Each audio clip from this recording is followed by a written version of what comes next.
And good evening, everybody. You are tuned in right now to an edition, a version of Binge Buddies, and I'm your host and producer for the day, Tony. We have over there Michael on the couch. Will be gaming with us today. What is going on, hanging everybody? out, dude. That is right. We have a great episode for you guys here today. As I said before, dude, we're going to be talking about the White Lotus, of course, because it's Tuesday. We're also be talking about a new show on Apple Plus called The Studio, dude, featuring Seth Rogen as well as many other big names. Yeah, we watched episode 1 and 2. When? In my free time, like Dang, Sunday, I gotta watch that. Monday. Is it good? Yeah, I think it's really good, dude. I know Manny was talking about it. He really liked it too. He said that. Remember, he said he was skeptical. Well, I think he said the first 20 minutes of episode 2 pissed him off, which is kind of funny because episode 2 is only like 24 minutes. So I think the whole episode pissed him off. I don't know. I gotta watch. I have 7-day free trial. Oh yeah. Oh, because of Evil. I didn't know you had Paramount. No. It's Apple. It's Apple. Oh. Yeah. So you don't have a 7-day free trial. I do Oh not. shit, dude. You better be on top of canceling Paramount, by the way, dude.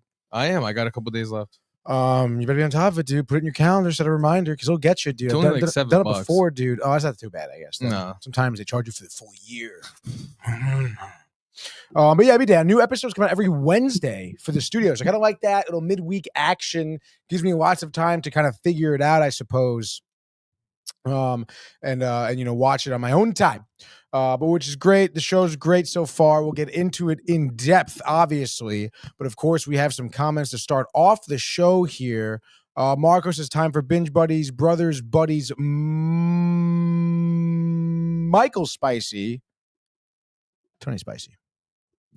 But hey, man, who am I to say? You know what I'm saying, dude? Who's Marco to say? But I feel like we haven't seen or heard from Marco in a little while. They don't know what he's up to. But obviously, Marco, drop us a line, dude. Let us know what you're watching, what you've been watching, what you continue to watch, what you won't watch. And obviously, that really goes for anybody at all. Phone lines are red hot, wide open, just like Michael's butthole. Am I right? 646-351-259, April Fool's Day. But not really for Michael. Am I right? Got Disney Plus again. Did you cancel Disney Plus? And if so, why? And then if so, why are you back? Yeah, those are good questions. Exactly. Again, Marco, you gotta give some detail. All right, I got plenty of follow-up questions for you. But as I was saying here, as Lindor grounds out for the first out at the top of the 6th, we had it before. Again, vague, couple words, doesn't really answer any of my questions, to be honest. Not like why did he said we had it before. Like obviously you had it before if you got it again, and then he just says my sister. Marco, did you pay for it? Was she saying I don't want it? Got it again, he says now. He's like talking in code. Yeah, honestly, dude, kind of ridiculous. Marco, be better. You got to be more specific here, bud. But that's fine. Whatever, dude. We're gonna move on with the show here. I do want to start, and I don't know. I thought Manny was gonna come in here. To be honest, I got some stuff. If you want me to talk in Manny's place. Well, no, I figured I could talk about the White Lotus. Oh, he watched it. Yeah, go ahead. No, he didn't watch it. Oh, he watched The Studio. Which again, got it. Yeah, I thought. But in any case, dude, we're off of White Lotus. I mean, we're on episode 7 right now, dude. I'm actually into White Lotus because of you through your storytelling. Really? Yeah, it's hilarious. Have you seen any of it? No, you haven't seen it through you. Oh, by the way, 2 days ago, 35 years, TMNT, the first movie. Wow, really, came out. Dude? We should do something for it, dude. Like call up April O'Neil or something. Get her on the show. I don't know if you saw my tweet recently. That, there's a really cool statue that's been made, and it's a sewer popping up with the turtles underneath. It's like on the ground. That's pretty cool. Yeah. Where's that? I don't know. So someone had it. I was like, I need. Oh shit! I tweeted, we need one for at TV downtime. TD downtime. TD. Well, it's TV downtime on X because some losers have downtime TV, but they've been active for fucking 7 years. Crazy. And Elon, what's going on with that? He said he's going to deactivate all those inactive. I guess accounts. He's just too busy being tied up with vandalized. Dude, that shit's crazy though. Did you see that interview of him where he's like, it's bad? Like, why would you think that's okay? This is not good. These are bad people. He's definitely on the spectrum. Oh. I mean, he is. Like the Sacred Heart newspaper? Yeah, you go there. Dude. I'm going to be featured this week, dude. Oh, yeah? Yeah. It comes out tomorrow. Really? Yeah. For what? One of my students, I guess, was doing an article about specifically broadcasting classes at Sacred Heart, which obviously I teach. We got to frame it. So I don't know about that. Wouldn't be the first time I was on there. Oh, I wrote for it. I was the executive editor, dude. Interesting. Yeah, for the perspective section. Who's that? Perspectives is like when you get the view of the students. Who's that? Like you get, like their takes on certain topics right. and stuff. Like, oh wow, the new meal at 63s. What'd you think about it? Give the students a voice. That's what I'm all about. I like that. Marco, by the way, says change my profile picture to Deadpool. It's still his face, by the way. I don't know if you've seen it on your. It's still his face, which is really super close up. Josh B says, go Yankees. Marco says, Josh B says, Marco, he says, what up, fam? What's up, Josh B? Glad you're here. Joshy boy. Josh boy, always great to have Josh boy in the house, dude. Josh said that he's going to be making a trip to Mets opening day? No. To play golf in Connecticut. Nobody wants to go to the home opener, dude. Like, Brian doesn't even want to go. Well, he has to, though. Exactly. He has to. He doesn't want to. I could tell, dude. It's whatever, dude. I'm used to it, But in any case, we can start talking about White Lotus now, I guess, which again, I'm intrigued. Last time you left off, there was a lot of jerking off, brothers jerking that was together, that episode, dude. last episode? Not together, but each other off. Yeah, that was 2 episodes ago, episode 6. What was the last episode? This is episode 7 now. Okay, yeah. And there's 8 total, by the way, in the season. So like next week is the last one, which is great for us. Because to be honest, I'm really done with it, to be honest, dude. Yeah. I could tell. I mean, it's just tough, dude. It's like, what if it ends with a banger? Doesn't matter, dude. There's one episode left, and at this point, anything could happen. And you kind of know, like all these seasons start off with the murder, by the way. So, this is that show where it's the murder mystery kind of deal. But it's like so much more than the murder mystery because there's obviously a lot of intertwining stories and plot lines. And for the first 2 seasons, there's like good characters and good development of those characters. Mm-hmm. And in this season, there really isn't much development. Everyone's a piece of shit in this show besides like 2 people. Yeah, my boy that plays Uncle Bobby. Uncle Bobby? And I don't know what show it is, but it's hilarious. Uncle Bobby? Yeah, he talks like this. Who's the character that you like in the show? Walton Goggins? Walton. Is it the reel you sent us with encouragement and shit? Oh, The Principals is the name of that show. That show is hilarious. HBO Max, dude. Dude, that show looks hilarious. He's great. That's his name is Uncle Bobby? I think he's Uncle Bobby in that. No way, dude. Hold on. It's Vice. Is it Vice Principals? Maybe Vice Principals. Yeah, Vice Principals. He's hot right now. He plays Lee Russell. Yeah, but they call him Uncle Bobby. Really? Why is that? I don't know. That's kind of weird, but that's cool. Yeah, he's very hot right now, dude. People are realizing how good of an actor he is, which is kind of funny because he's been around forever. Seems like it. And obviously he had a lot of great roles, Justified from back in the day, even smaller parts as villains. Django, he was in, dude. Obviously, that's right. What made him really good and I guess popular, I guess you could say, is the Fallout series on Amazon, right? That was pretty big for him. The makeup, the character, huge dude. Obviously, that show in general has been really good. So, of course, now him getting picked up for Vice Principals, White Lotus. He's in some new show too. He was in Ant-Man and the Wasp. Ant-Man and the Wasp. He's in another show on HBO. I forget what it's called. Something Gemstone, Righteous Gemstones. Righteous Gemstones. Yeah, I hear a lot of good things about that show. Baby Bill. Baby Bill. Oh, he's in the Righteous Gemstones. That's his name. That's what it is. With the glasses and the white hair. Yes. Oh yeah, that's Uncle Billy. Sorry, I said Bobby. Uncle Bobby, Uncle Billy, dude. So it really is pretty wild, dude. Like how he's been kind of, I guess. That show's got a studded cast, dude. It's got John Goodman, Danny McBride, Adam Devine, Cassidy Freeman. Adam Devine. You know him? No. Do you know him? Yeah, he's that funny dude from let me tell you the show he's from. Workaholics? Yes. Oh. Yes. I know the name sound familiar, dude. He's funny. He's from Iowa. Wow. They are from Iowa, I'm pretty sure. Or maybe they met in college. I forget, dude. Oh, all 3 of them, I see. Yeah, that house they shot, Workaholics, you ever see the show? I've seen some bits and pieces. That house, they really lived in that house. Oh, wow. Yeah. That's pretty impressive. And they said how disgusting it was, like fucking rancid shit, dude. Just too crazy partying, never cleaning, never drinking water or tea. I can't wait to talk about my shows too.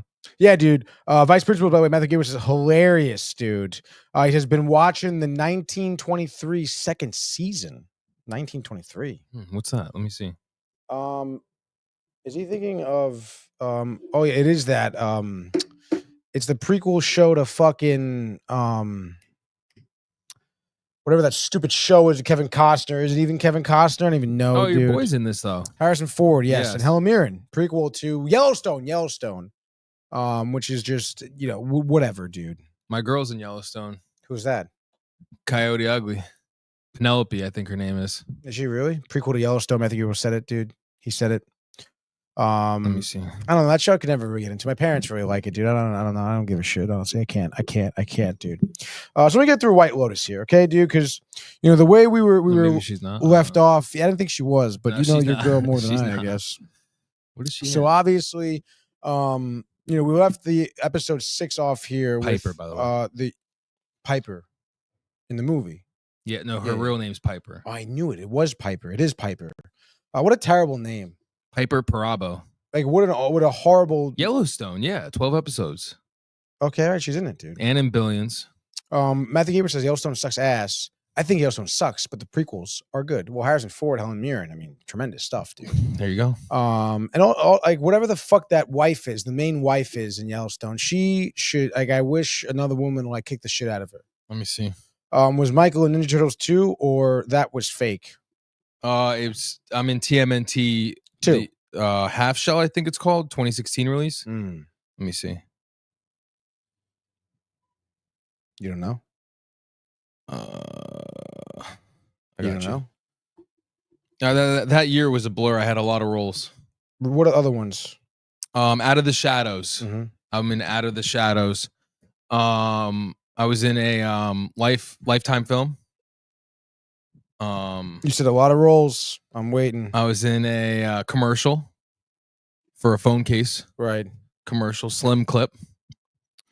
Featured or yeah, no, that was when you lead. were in the jogging. Yeah. What was the point of that? Just to show that it can withstand your running? Athletic ability. Yeah. I was hopping, shooting basketballs. Yeah. Where we can find this commercial? Slim clip, Instagram. Really? I could get it for you. Oh, you got it like in your favorites? No. Commercial.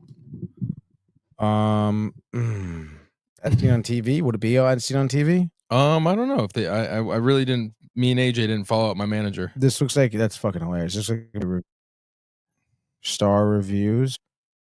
Oh no, this is a wallet. It looks like slim clip. You don't want this guy reviewing your stuff. Slim clip.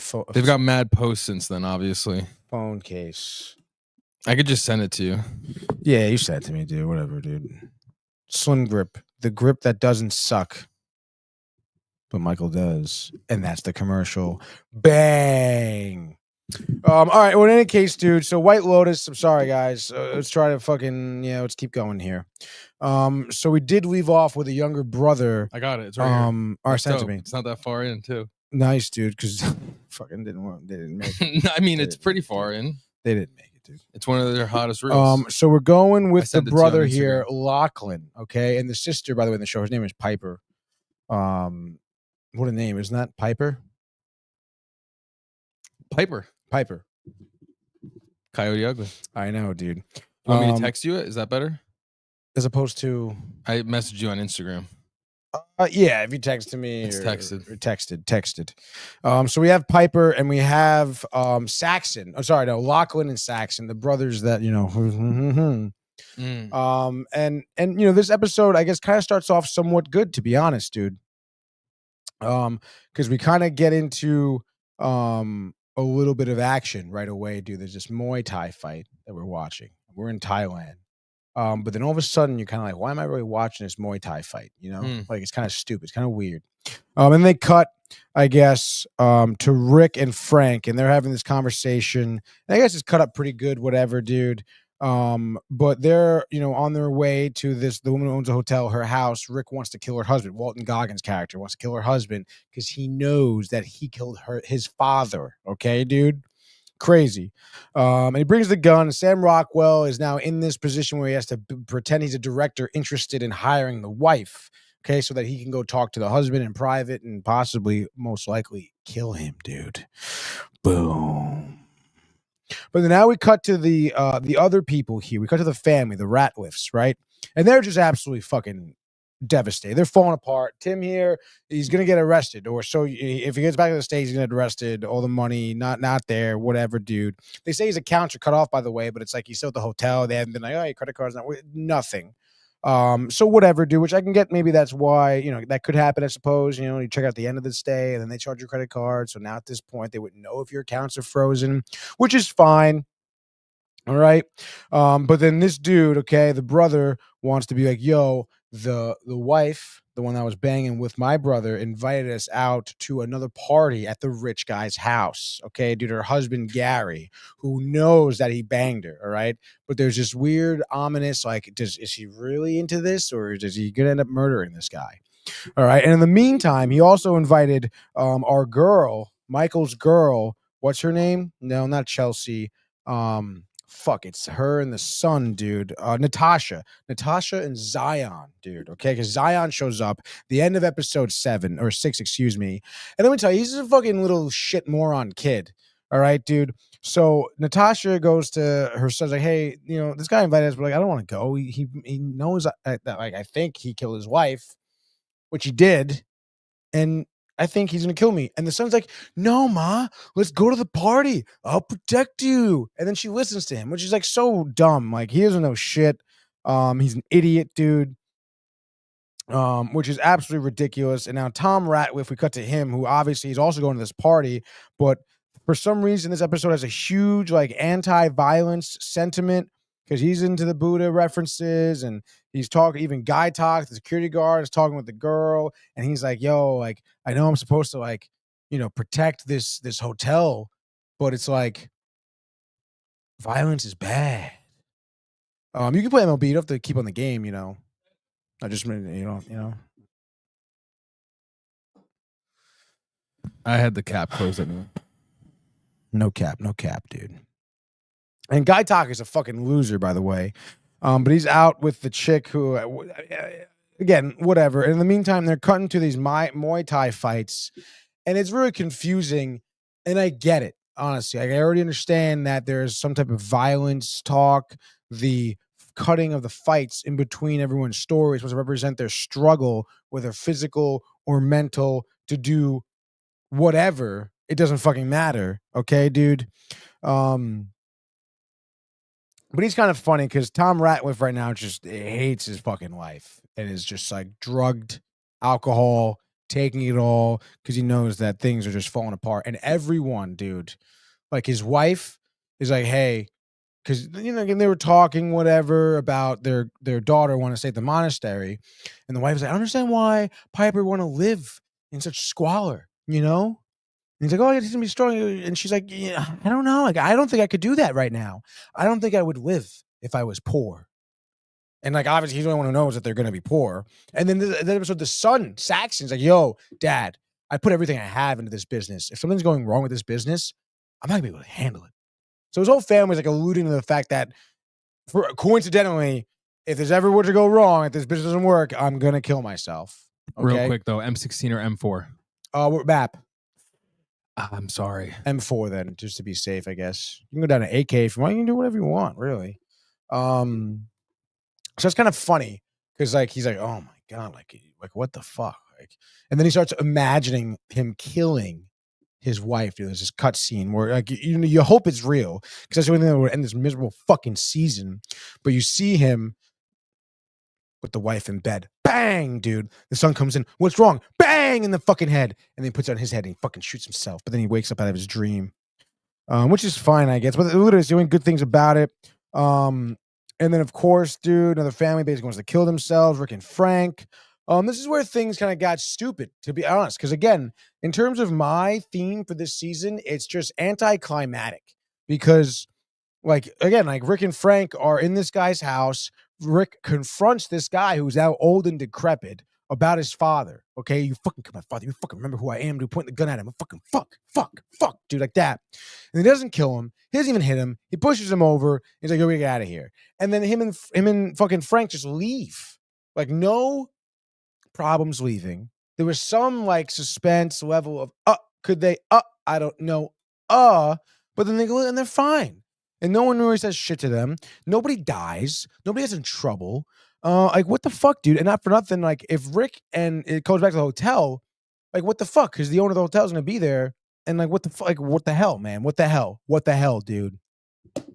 All right, dude. So that's stupid. Okay. And then anticlimactic, like I said, and the girl Lori sleeps with the other Russian dude, Valentin's friend, and then she has to run away. She gets into a cab because his girlfriend shows up, and again, that whole storyline's stupid, dumb, because her and the girlfriends all fucking hate each other now because they're pieces of shits, like they're bad, terrible people. So they're all falling apart as well, and you just kind of hope that they die. And then we have Lachlan and Piper. Piper obviously staying at the monastery for the year. I want to be Buddha. And then Lachlan, who stayed with her that one night to try it out, is now like, yo, Piper, I want to stay. And she's just like, what, dude? Like, this is fucking weird. I'm leaving. Which, like, obviously she's going to be weirded out because this journey is supposed to be for herself, to find herself, why would her brother be there? Her brother is just a fucking moron, but also still kind of has that weird, like, I want to sleep with my sister, like, undertone, dude. Which is kind of really weird. And then Gary wants to see Saxon bang his wife, which is also kind of weird. But you're also like the whole time, like Gary during the party meets with Natasha and basically bribes her. 100 grand, keep your mouth shut. She has to think about it. He's kind of, distraught. Like, what are you going to think about? What are you going to think about? What are you going to think about? Take the money, take the money, take the money, take the money. So it's like, what really is Gary's motives? You have no idea, dude. Like, not even a little bit of a clue. Like, his motives really. Like, is he really evil? Does he really want to be a cuck? Like, you don't really know, dude. And that's where they leave his story. Is just him, like, sitting at his party, which is like, whatever, dude. That part with, again, the mother, okay? Here we go. A little bit of theme here for this one, Michael. The mother, I forget her name, Rebecca Ratliff, but in real life, the actress that plays her, what's her name? Piper Posey, dude. It's her name. Which, again, horrible name. Piper Posey. Sounds like a stripper. Sounds like a porn star. And it's Piper Parker. Sorry, I always think of Posey, Buster Posey, Piper Posey, or maybe it is Piper Posey. Yeah, he loves that Piper. Piper, I barely even know her. Piper Posey? It is Piper Posey. Parker Posey. I'm fucking all over the place, dude. Shut the fuck up. Pocket full of Posey. Pocket full of Posey. Is that the line? I got a pocket full of Posey. Mets are still down 4-2, bottom of the 7th. So, Lori, whatever, dude. Tom goes back to find the gun. Guy Tucker took it back. Rick is, I guess the good thing about this episode that it does seem like Rick gets sometimes. Rick does get some type of closure, it seems, because he pushes over the dad. The husband rather, and he's like all happy now. They go to party, which of course Rick's buddy Frank was sober, but he started drinking this episode. So they go to Thailand, they're partying, cocaine, Thai fucking hookers with titties out, and Walton Goggins is just like ignoring it all, just happy in his seat because he got some closure with the guy who killed his father, or so you think.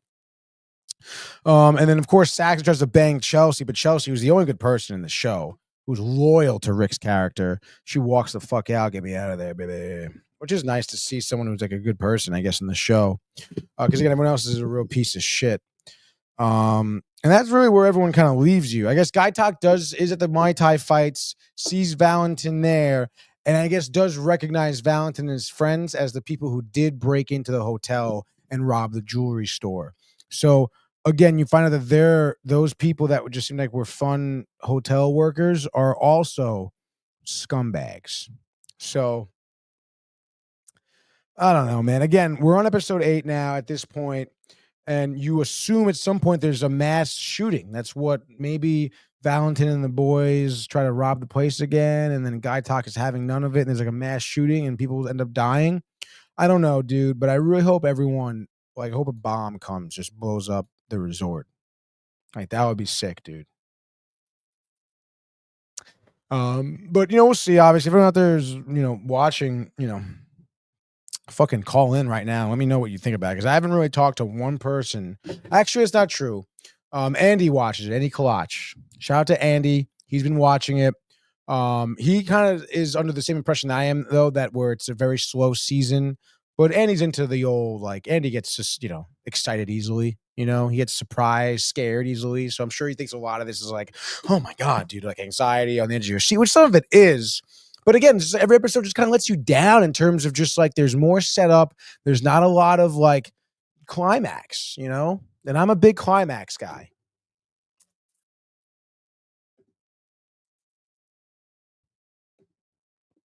Yeah, it's tough. So, obviously I made it this far. I was really hoping that like episodes 6, 7, and 8 were like fucking jam-packed with some good goodies. But so far 6 and 7 have been a little disappointing. And then, again, it's just like weird for the sake of being weird, not necessarily good, some poor writing. Like, not for nothing, the mom, Natasha, being convinced to go to this millionaire's mansion party at night where you could be murdered. Like, what are the odds of that? Why would you listen to your son for that? All right, dude, kind of weird. So, I guess that leaves me in a position of just getting got. Getting got, dude. Yeah, I mean, you got to watch it.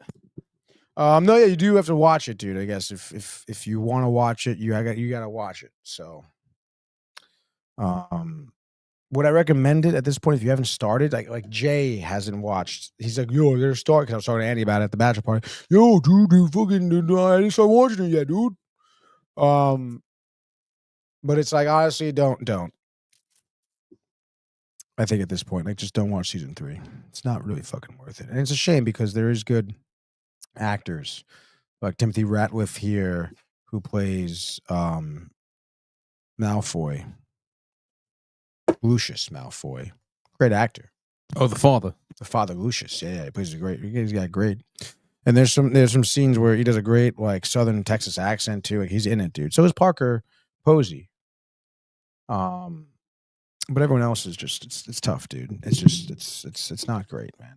It's just, I don't know, man. And then I don't know, dude. I feel like I feel like there's a lot of news media outlets that really glaze this show. Like, oh my God, did you know the guy that plays Gary is the same guy that was Uncle Rico in Napoleon Dynamite? When you find out this, you will freak. And it's like, first of all, who doesn't fucking know that? Second of all, you're not gonna freak. I've started an article. I've just come to accept, the White Lotus season 3 just to be slow, and I'm accepting it for what it is. Bad is what you're doing, and you're like, okay, this is it. Like, this is gonna be bad, and you're okay with that, which is bullshit. The creator dropped the ball in season 3. Mike White is his name, by the way. Michael White. He's related to the quarterback? No, I was thinking of Walter White. Vanna White. Walter. You don't know Walter White? Walter's not real. He's one of the best actors out there. You know who Vanna White is? Sort of. What does sort of mean? So no. Sounds familiar. Yeah, it's because she was the woman on Wheel of Fortune who clicked the screens for the letters. Makes sense. Now she's retired. I think her daughter does it now, for all I know. Nepotism. I mean, yeah, that's what you need to do. Is she pretty? Is Vanna White's daughter pretty? I don't know. Have you seen her? Maybe back in the I can't recall what she looks like. Let's look up Vanna White's daughter. Her name is Gigi Santo Pietro.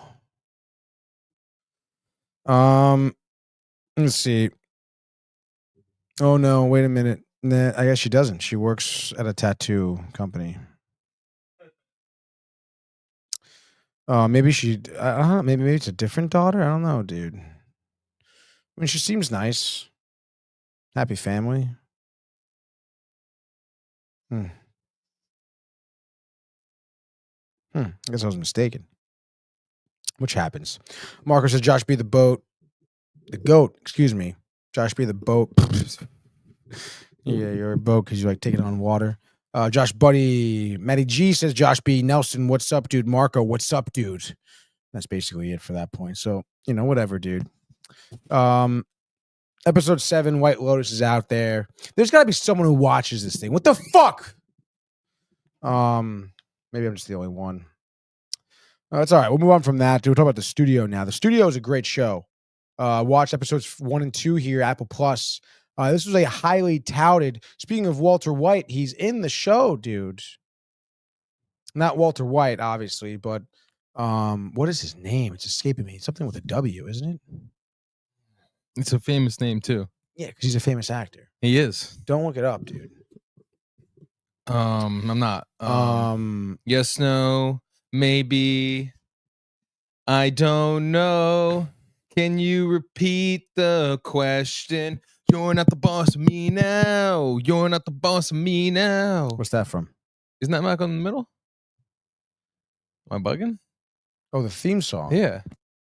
Oh yeah. I don't know. Maybe. I think you were just botching it. I don't know. Definitely, You're Not the Boss of Me Now, I feel like is like the chorus. But I don't think you were really hitting all the notes, man. You're not the boss of me now, and you're not so something. It's either like big or something. Let's look it up, dude. See what we got going on here. Malcolm in the Middle. You should also play my Slim Clip commercial for everybody. Josh will get a hoot and holler out of it. We'll get a. All right, let's share this to the people at home here. Malcolm in the Middle. You're boss of me now. Sounds about right.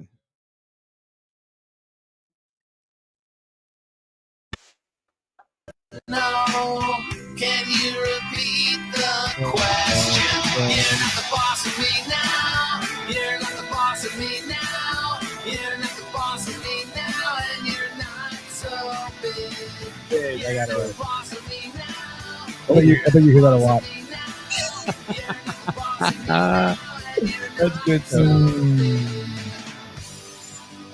You're just like gosh, what's his name? Raven Simone was just talking about him. Eddie from That's So Raven. I forgot his real name though. Dude. Isn't it like Ray Johnson or something? No. Robbie Ray? No. Ray Robbie. It's something like that where it's like it might not even be a real name, dude. But so the studio comes on. That's good. Yeah, Seth Rogen show. Executive producer. It's a very well made show, dude. So this is a show we've been kind of keeping our eye on for Apple Plus here. And basically the plot here is Seth Rogen plays a guy who is a producer in Hollywood. And he's all about like bringing cinema back. Enough of the big sounds like really him in box. Yeah, exactly. Enough of the big like money grabbing box office, just marketable movies with dumb stories and not even great directors, just there to make a buck. And bringing cinema back to the theater, to the viewer, dude. Just good casting. And bring him back to the light. Bring him back to the light. Just with good casting, good writing, good storytelling, and overall just good solid movies, Oscar award-winning movies. So now he is in this position of episode 1 here where it's called The Promotion, and the woman, played by Catherine O'Hara, mind you, Schitt's Creek, Home Alone, Michael's gonna get a drink, he says. He is promoted to her job as chief executive producer of the whole production company, of the whole studio. He's the executive producer of the entire studio.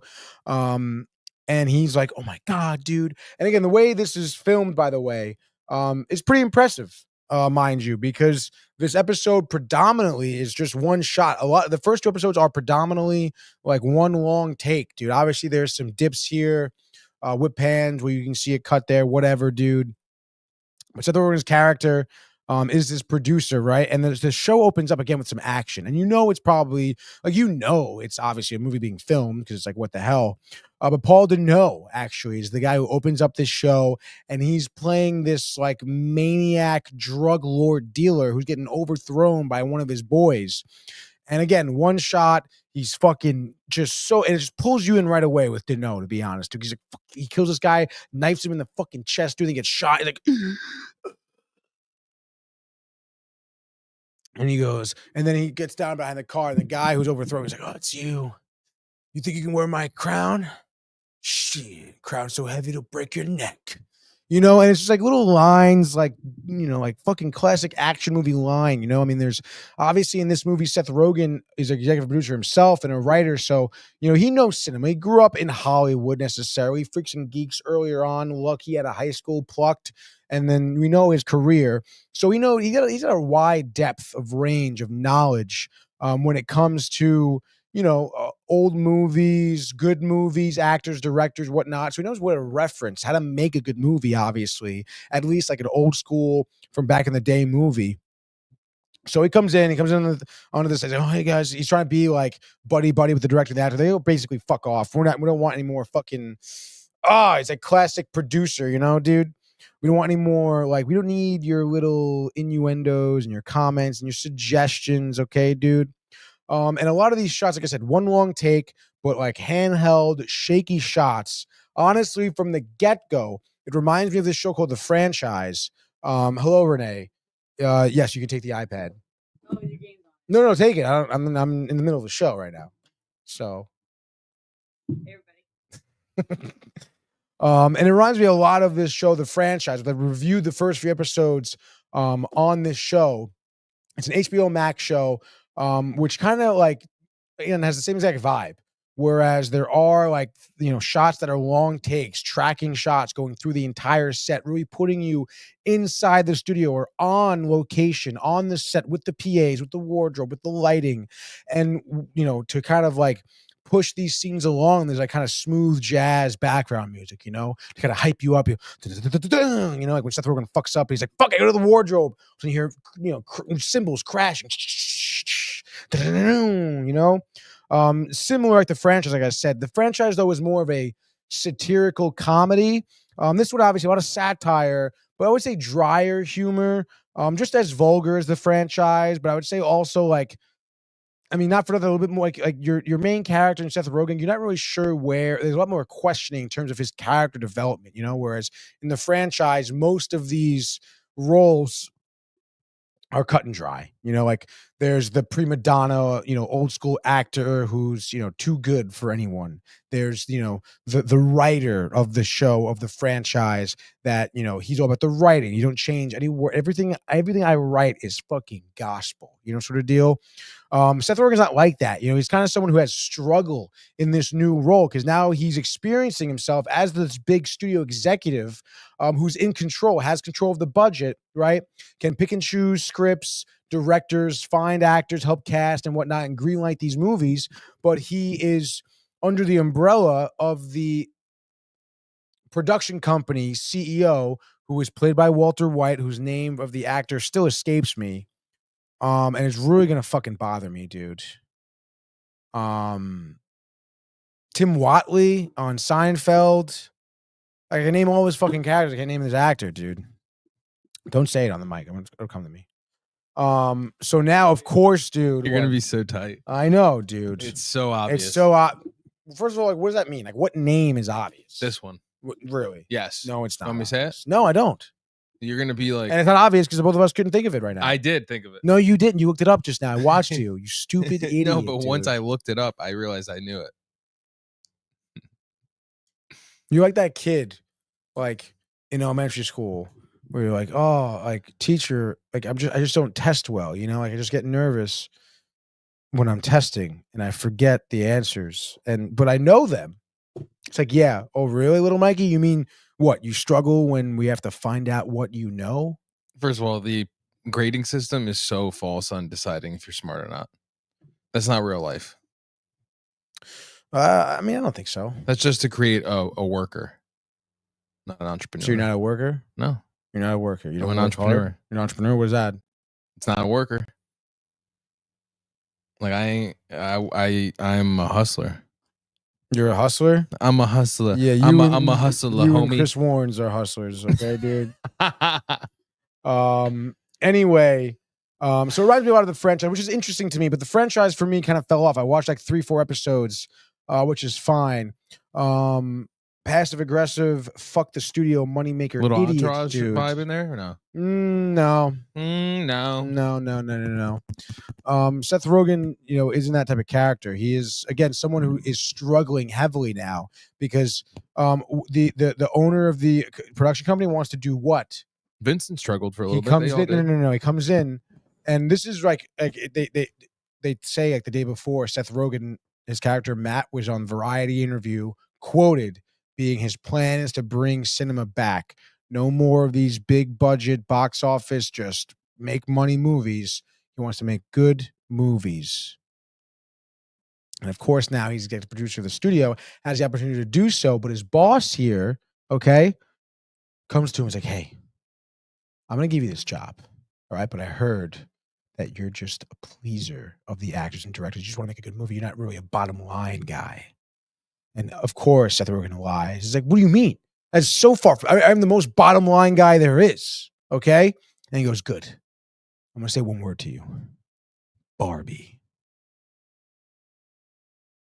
They made over $1 billion franchise. That's what you need. You need a big name. So you know what I bought the rights to? Kool-Aid. You're going to make a Kool-Aid movie.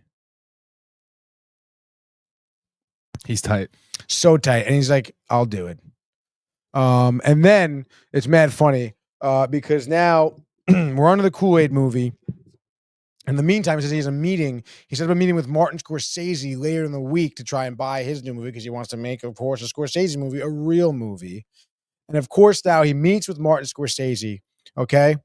And he wants to make a movie about the Jonestown Massacre. Do you remember the Jonestown Massacre? Jim Jones, Jonestown. What did they drink that was laced with cyanide? Not cyanide. Rat poison, whatever it is. They drank the Kool-Aid. So he's like, oh, I can do this. This can be the Kool-Aid movie.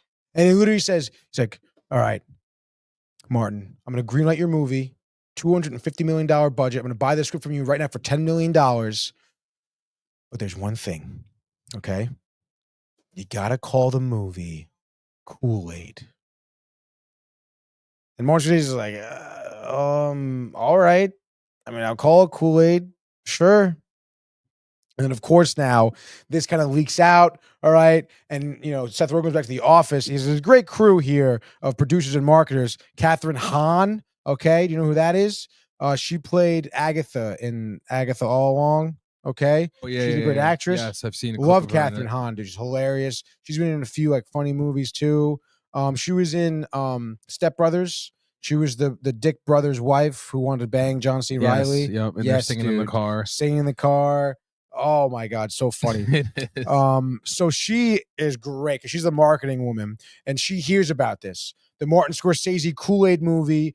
All right. And she's like, what the fuck? How am I going to market this? And she's like, just tell me the story. Just tell me the story. What's the story about? And he says, all right, just calm down. It's about Jim Jones. What the fuck? How am I going to market She's freaking out, and this is hilarious. She's like, all right. You know what? The one good thing that Barbie had, and he says, Once Upon a Time in Hollywood. Once Upon a Time in Hollywood was a terrible movie that they didn't think it'd be marketable, but Quentin Tarantino killed it. Whatever. She's like, all right. You know what they had Once Upon a Time in Hollywood? The trifecta. Okay, that Brad Pitt, Leonardo DiCaprio, and Margot Robbie. Okay, what do we have? He's like, Martin wants to cast Steve Buscemi for the lead. Are you fucking kidding me? It's a hilarious scene, dude. So she's killing it right now, and they're all tight. And then, of course, at this point, they're all kind of talking about, Catherine O'Hara, who then, they meet with this other director who, Walter White's character wanted, to direct the movie because he's some idiot director that would just write a stupid script about like the kids of Kool-Aid or taking over the Kool-Aid business, whatever dumb shit, dude. And he's like, you know what, dude, we're gonna go with Martin Scorsese. All right. And of course, now at this point, we're getting to, this is, I guess, the end of episode 1, to be honest, dude. Actually, hold on, wait, no. Patty fired, whatever, dude. And then they go to Charlize Theron's party, dude. And at this point, Matt had met with Walter White's character. Just tell me his name, the actor. Really? No, then don't. I will. No. One more guess. No. Try to guess. I didn't try to guess. I haven't even thought about it yet because I'm doing the fucking show right now, bitch. Ready? No. Ready? Do not tell me now. Why you Because asked? I was, and then you said really nice, second thoughts, and I changed my mind now. Okay. You had the Next opportunity. Next time you don't ask me again. No, Really? Are you sure? Ask again. No. Another Next point. time you don't ask me. Ask again. If I really mean it when at I ask another for it point. first. All right, maybe I will. So anyway, at this point, dude, he does meet with Walter White's character. He's like, hey, man, I got wind of you doing some Martin Scorsese, like Jonestown movie. And he's like, what? Yeah, I'm not going to do that. He goes, oh, good, because, doing a movie that revolves around Kool-Aid in the biggest murder-suicide thing ever would kill our Kool-Aid. Like, why the fuck would you do that? And he's like, no, I would never do that. And he goes, why did you buy the script then for $10 million? And he goes, well, I heard Martin wanted to make this movie, and I thought that would be bad for us, so I bought the script to kill the movie. He's like, oh, good. Great thinking, man. And he walks out. But now Seth Rogen has to go to Martin Scorsese, not only tell him that they're not making the movie, but that he won't sell him back his script because we can't have the movie made at all now. Okay, dude? And of course, now we cut to Charlize Theron's party, and who's there? Martin Scorsese. There's Seth Rogen with his secondhand man, and he tells him about the whole thing. Martin Scorsese visibly upset. He's like, all right, whatever the fuck. He goes, just give me the script back, and I'll go to Apple, which I should have done in the first place. And he's telling me, he goes, well, I can't do that. And Martin's like, so what? Did you just buy my script to kill the movie? He's like, yeah. Martin starts crying. Okay, Charlize Theron comes over. What happened? Martin tells him, get the fuck out of my house. On the way out, Steve Buscemi, they bump into, hey, you're Matt. You're making the Jonestown movie. This is going to be great, dude. What a great script. I'm so pumped for the film. This is going to be Martin's last film, and then he's retiring. Like, how crazy is that? He's like, what? He's like, you know that? Yeah, it's going to be a swan song. Hilarious, dude. So they leave. End of episode 1. They actually end it with him. He goes home and he's watching Goodfellas, which I know is a movie you never really watched before. That's with Ray Liotta, a Martin Scorsese movie, dude. I've seen it. You fell asleep during it. No, I house, didn't. Dude. I've seen it multiple times. Bunch of penises joke at the end. So classic Seth Rogen, dude. And now he's becoming like this producer he didn't want to be. He's killing good movies, making these stupid movies to make money. Okay, dude. So it's this cool struggle with his character here. And then we're on to episode 2. And the episode 2 is actually a 25-minute episode, and it's called The Oneer. All right. And it's a scenario where we kind of don't talk about Martin Scorsese or anything that really happened in episode 1. But we have Catherine O'Hara, and the whole idea here is that Seth Rogen's character, Matt, is going on set to oversee the final shot of this movie, which is a one-take, long tracking shot, okay? Which he loves because he's a big cinema guy, very impressive stuff, dude. And of course now, he is like, goes on set, and everyone's like, yo, you really shouldn't be, makes you, the big studio exec comes, makes everyone nervous, dude. And he basically comes on to this set, be like, yo, don't, like, I'm just pretend I'm out here, but he causes so many fucking problems. Classic producer. What if you guys, Ed are smoking a cigarette or something, or smoking a joint in the scene, and they're trying to do it. They're shooting outside, and they're shooting at sunset. So they have like literally 20 minutes to get this shot down, which is very complicated. Everyone's on edge. And actually, the whole episode, I can see why I was pissing off Manny, because it was very high anxiety, and Seth Rogen was just fucking everything up, dude. At one point, he walks into the shot and like talks to the actress about something, and everyone's like, what the fuck? And they, oh, dude, it was so brutal. They didn't get the shot. Oh my God, dude. And it's so funny because I feel like it's really cool they had an episode about that, because the episodes are predominantly one long shot, one long take. There's only a few cuts in every episode. The first one was over an hour, and it was, I don't know, maybe 4 cuts were made, 5 cuts, let's say. So it's a very well-produced show, has a great look. The feel of the show is great. Obviously, the acting so far is awesome. Seth Rogen plays a great, like, nervous producer that is just trying to do the right thing, but it's just a total fucking schmuck and just blows everything, dude. So it's a great show. A lot of good jokes. Like I said, a lot of like snarky, passive aggressive, like raunchy, a lot of cursing, guys doing cocaine, executive producer type stuff. You know what I mean? Which is pretty sweet. In any case, I would recommend this show if you guys have watched it. Let me know what you think of it. Call in 646-285-1259. I would love to hear your take on the studio. because I really enjoy it. New episodes every Wednesday, by the way, too. So I think that's cool. Once a week. So tomorrow another episode comes out, and like I said, the first episode was about an hour and 5. Second episode was about 25 minutes. So again, it moves quick. The first 2 episodes, again, I watched, felt like a breeze. So like I said, I recommend the show. But I would recommend it way more than White Lotus. Oh, I get the hiccups from just like talking so much and so fast. So fresh and so clean. Dog. So, whatever the fuck, dude. Whatever the fuck. I mean, I can just sit here on my phone if you want me to, dog. But I won't, because we have more things to talk about, dude. Bang! Doomsday cast announced. If you don't know what Doomsday is, it is the newer Avengers movie, Secret War or Doomsday, and then Secret Wars, and then like whatever the fuck else, dude.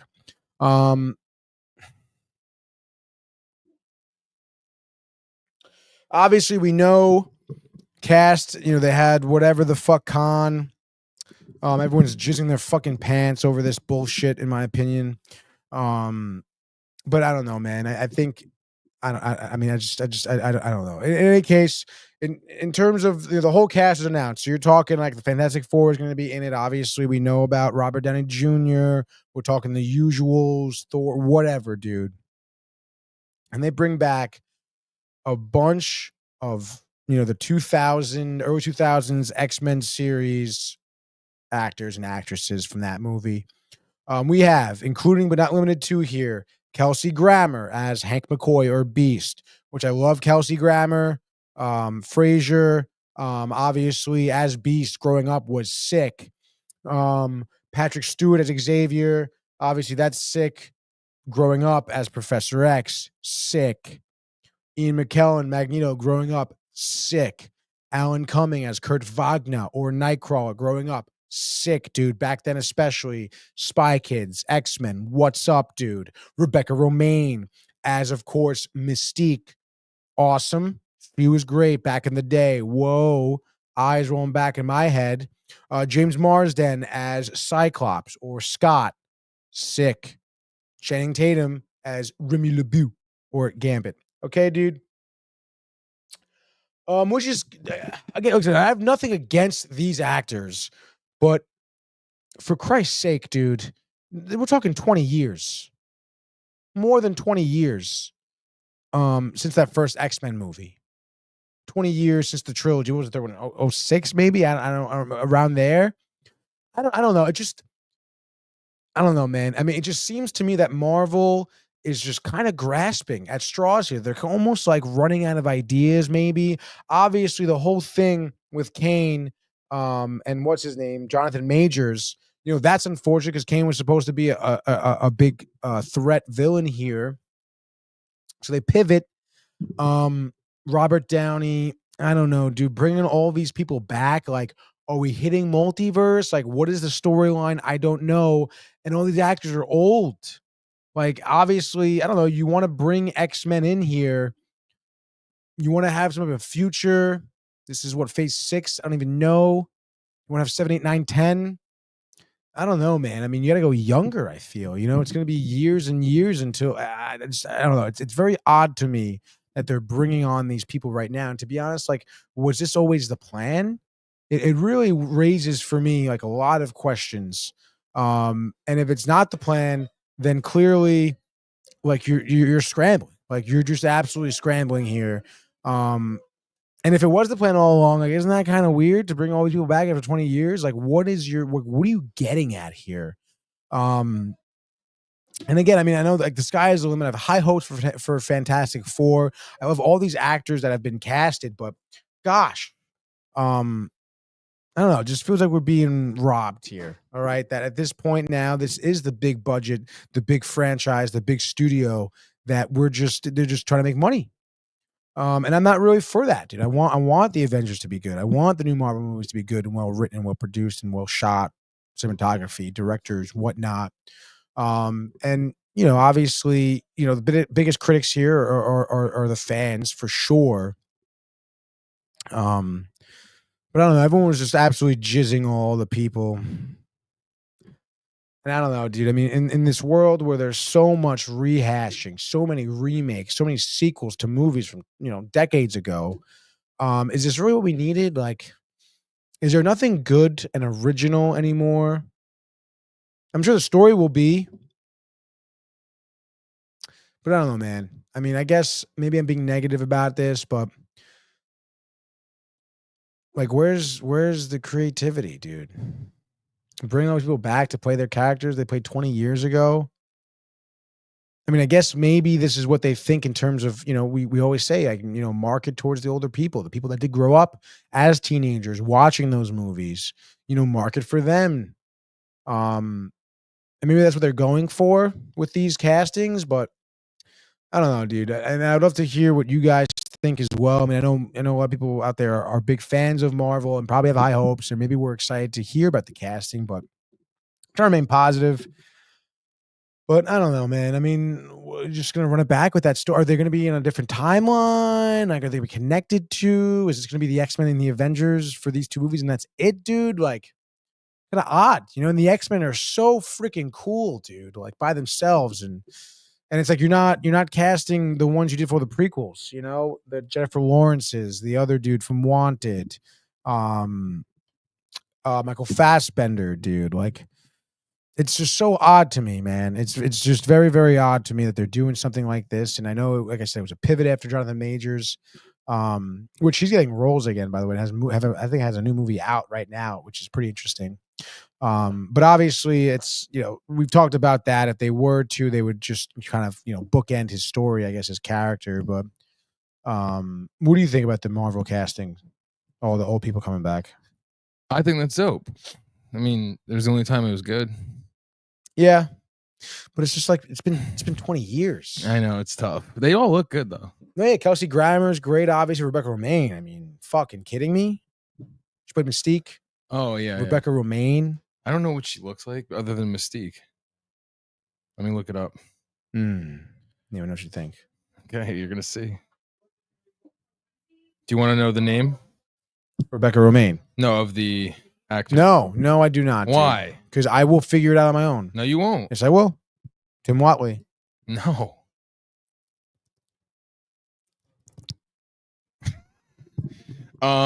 Rebecca Romaine? Not right now. Is it Romaine, like Romijn? Yeah. Not right now. You know she was married to back in the day? Like back in the day, yeah, sure. This photo. Yeah, 20 years ago for X-Men. She can't do it now. It's fucked up, dude. I mean,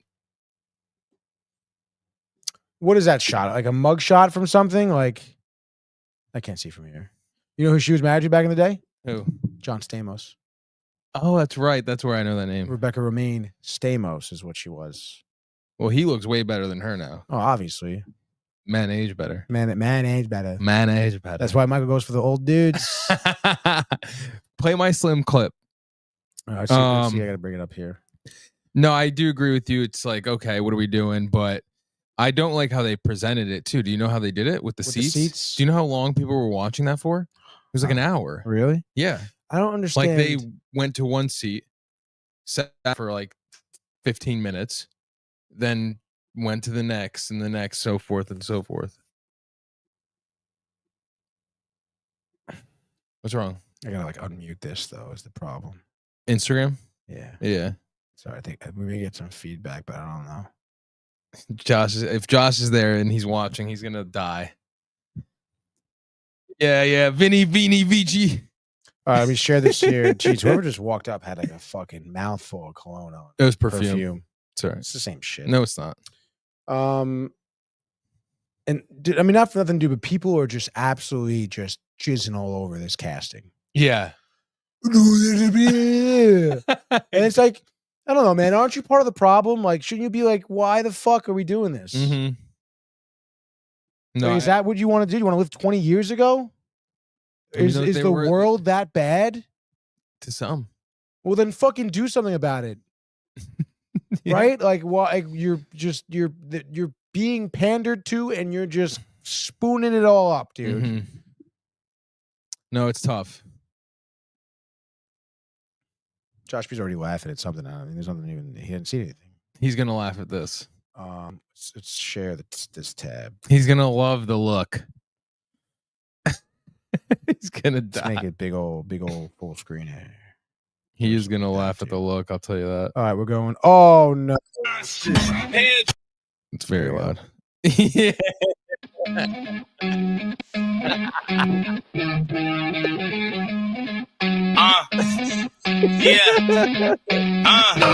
Beanie, bitchy, they need answers, I'm Rafiki. The devil tried me, so I put him underneath me. I do not surrender, choose, kill me, not free me. Moving through the night, we came to fight, don't make it easy, hold up. Got an army full of gladiators, monsters. Hairdressers, guys looking like some rosters. Honestly, there ain't enough power on your roster. You and your mob, we are just some flash mobsters. Turn up, we can turn this town out.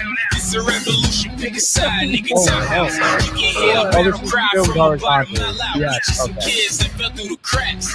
Outhouse, it's a war and we accept. Trying to set the bar high like BMX. We all point, y'all never there. Keep your eyes peeled, monsters are everywhere. I made the shot. First take. Just saying. I mean, come on. Well, you wouldn't. There's no way. Do you still have one? No, I don't. Did you ever have one? Yeah, I did. They gave me Did it. it work? It did, yeah. Like when you were running and shit, you had no problem with it? No, I did not. No. Because I running with your phone is like a problem. Like I No, run there's my no phone all the problems. time, dude. So you would recommend it to a friend? Yeah. They still sell them? Yeah. That's from their Instagram. It's pretty crazy. I think they need to update their commercial, dude. I mean, the fact that they like used that from 2016 maybe and made a vertical of it just goes to show. Kind of like, Doomsday recasting all the people from 20 years ago. They recasted you. That would be nice if they recasted me. To do it again? Would I? You should hit him up. No, I'm not gonna hit him up. Hey, I could just go back into my. I have a. I'm in the database of actors. I just gotta activate my profile and stuff, where I could find auditions. People could find me. No worries. My manager's in Florida though, so it'd be kind of tricky. What's he doing down there? I know what you're referencing, but we're not gonna go there. Josh B says, "Okay, Michael." He's saying like, "Okay, Michael." Yeah, exactly. Like, good job, Josh buddy. B's just fucking jerking it right now, dude. No, Marco. Well, you want that? No, I didn't say that. Sorry. Well, you thought about it. I didn't say that. It's okay, dude. Marco probably is. He probably always is anyway, dude. To what? Like food? I would say predominantly Sydney Sweeney, to be honest. Oh yeah? Yeah, right? Yeah, right. She's pretty hot right now. Yeah. You think he's a Sabrina Carpenter fan? No. I don't think it's really on his radar, to be honest. Really? Yeah, like Sydney Sweeney's in movies and stuff. He doesn't listen to Sabrina Carpenter. Please, please, please. I will always think play about with the meme I sent you of like this was Sabrina Carpenter's song sound like me. Josh B says what? And then he's laughing. Yes, there it is. I was waiting for the laughter. By the way, I'm all for the guy who called off the wedding with Sydney Sweeney. He's a smart move, I think. She called it off. I thought he called it off. No, she did. Well, you think he wants to call off the wedding with Sydney Sweeney? I read that. Well, I guess maybe I didn't read that he called it off, but I read that it was called off because their relationship was straining because of the types of roles that she was getting. He doesn't really like. Well, he has to be more secure in himself. I guess. I mean, it's not easy. What is she gonna do? What is she gonna do? She gets fucked all the time on screen. Yeah, it's true. Millions of people see her getting fucked. It's not like real. I know it's acting. There's definitely like, but she's still naked, titties everywhere. And they're kissing up on her. Yeah, the kisses are real. Like they're sucking her boobs and stuff. Can you handle that? Your wife. No, I wouldn't be able to. Well, you're getting cucked, basically. No, I couldn't do that. I don't care if it's acting or not. and vice versa. That guy with the blue eyes, he always plays the villain. Yes, just the roles Yeah, he I like never that. got, dude. Well, he doesn't want to. He doesn't want them. Yeah, but he got blacklisted because he doesn't want to do that. Yeah, that's good. Good for him. Good man. It is good for him. For his wife. Yeah, because of his wife. Yeah. So he's a nice guy. Yeah. Clearly the men are good, the women are bad. Exactly. Yeah. Always. But in any case, dude, we'll see what happens with Doomsday. I'm trying to be hopeful. I'm trying to not be hopeful. It doesn't really matter. Let's move on, dude. Bang. Oh, you want? Oh, I'm sorry. I'm sorry, dude. I'm sorry. You talk about your shows. Like, what the fudge? We'll put it in the rundown. I don't need to. I told you I'm going to talk about that. Why is the rundown made? So listen, folks. If you need some new shows to watch that are actually good, unlike Tony's recommendations, studio. Just talking about that. See, this is what people want when they hear you talk. Evil, 3 seasons on Netflix. The 4th on Paramount Plus. You could get 7-day free trial. That's how good the show is. Yeah, it got bought because they wanted it so bad. They wanted it on there. 1 season. That's right. They couldn't. They were like, just give us the last one. We don't want the other 3. That's right. They want the best for the last. Paramount Plus for the last one. Mm-hmm. This show, what it offers you is a truth in the spiritual world, a truth that isn't told often, and a truth that's told well. I don't know about told well. Tony's just hating because I've watched the show.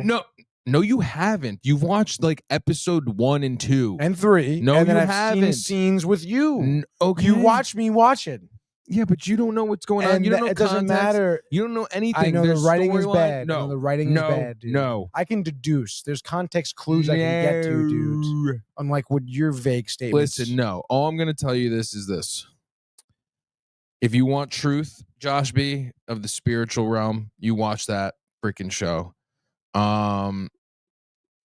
Anything from, your typical demons. They have even the demon of the algorithm. My mother said she's watched it. Evil? Yeah, she says, "Hi, Aunt. I watched Evil. What did you think of it, Mom?" I wonder if she liked it. There's no way she watched season 4. She probably Paramount Plus because she has. Well, season 3 ends tough. You got to watch season 4. I'm almost done with it. I'll do a full recap when I am done. My mother says it definitely caught my mother's interest. Mm-hmm. It was a little far fetched. Well, yeah. I mean, some of the stuff is, but you know what? Season 3, the end of it, they introduced Sister Anne, and then season 4, she's a big part. That's the old nun? Yes. And she is great. I don't know who she is, but I love her acting, and I also she's probably in that portal that you haven't activated yet. The portal? The acting portal thing you said, that where people can find you. And... Oh yeah, she's definitely higher up than me there in that world. The other show I want to talk about, which got greenlit for season 2, which it good, is Running Point. Basketball. It's basically a comedy of the Los Angeles Lakers with Jeannie Buss and her brothers. Newly installed as the Waves president, Isla faces her first dilemma, whether to trade a foul-mouthed player who's not living up to his potential, who is Chet Hanks, Tom Hanks' son. The one who's all fucked up and tatted up? Great show. Great actor in this. Does really? Great. Yes. He's very good in this. He even lied about being good at basketball to get the role. Just like you. So bad at basketball. It starts off with one of her brothers so she's just like, it's a voiceover, and she's talking about her what her family owns, the Los Angeles Waves, and goes through all the brothers. She has 2 full brothers and 1 half brother. The father's dead. Oh. The oldest brother is the head of president operations, all of it. He's the boss. The middle brother is a former basketball player who got drafted by the Waves because like the dad, the owner, busts his Achilles, ends up playing at like some overseas thing, but he's like a clown, like complete clown. It's a huge comedy.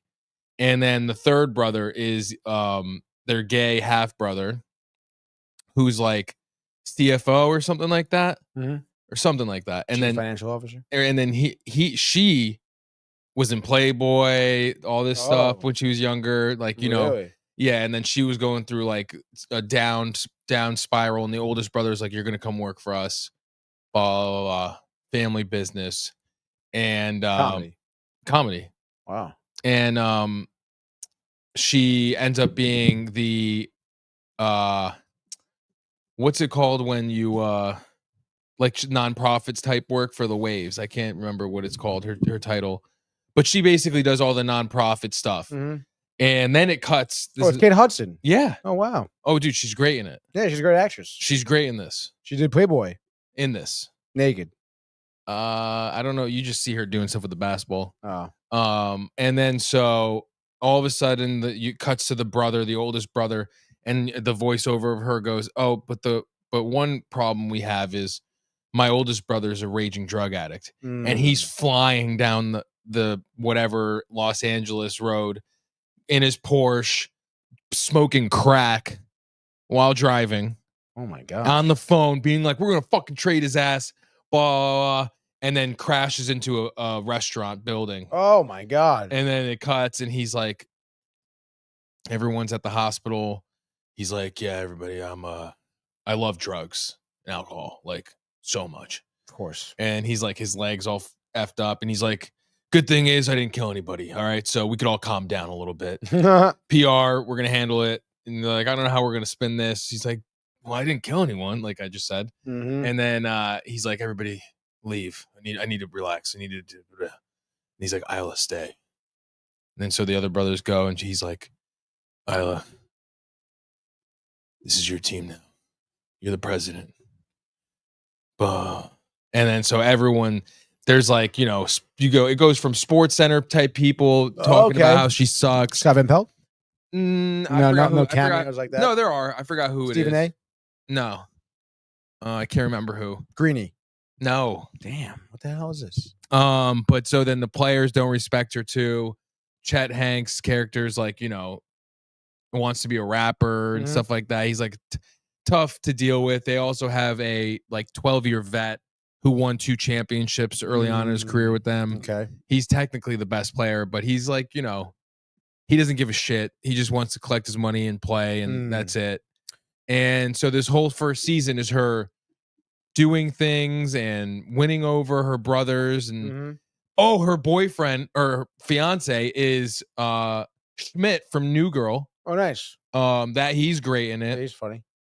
He's a doctor. Is there like how much basketball are we seeing? lot. It is a lot of basketball? I mean, it's a good amount. Yeah. Like you're seeing something. They make it to the Western Conference Finals, for example. Cool. I like that aspect too, because you're in the locker room. You're seeing the behind the scenes stuff.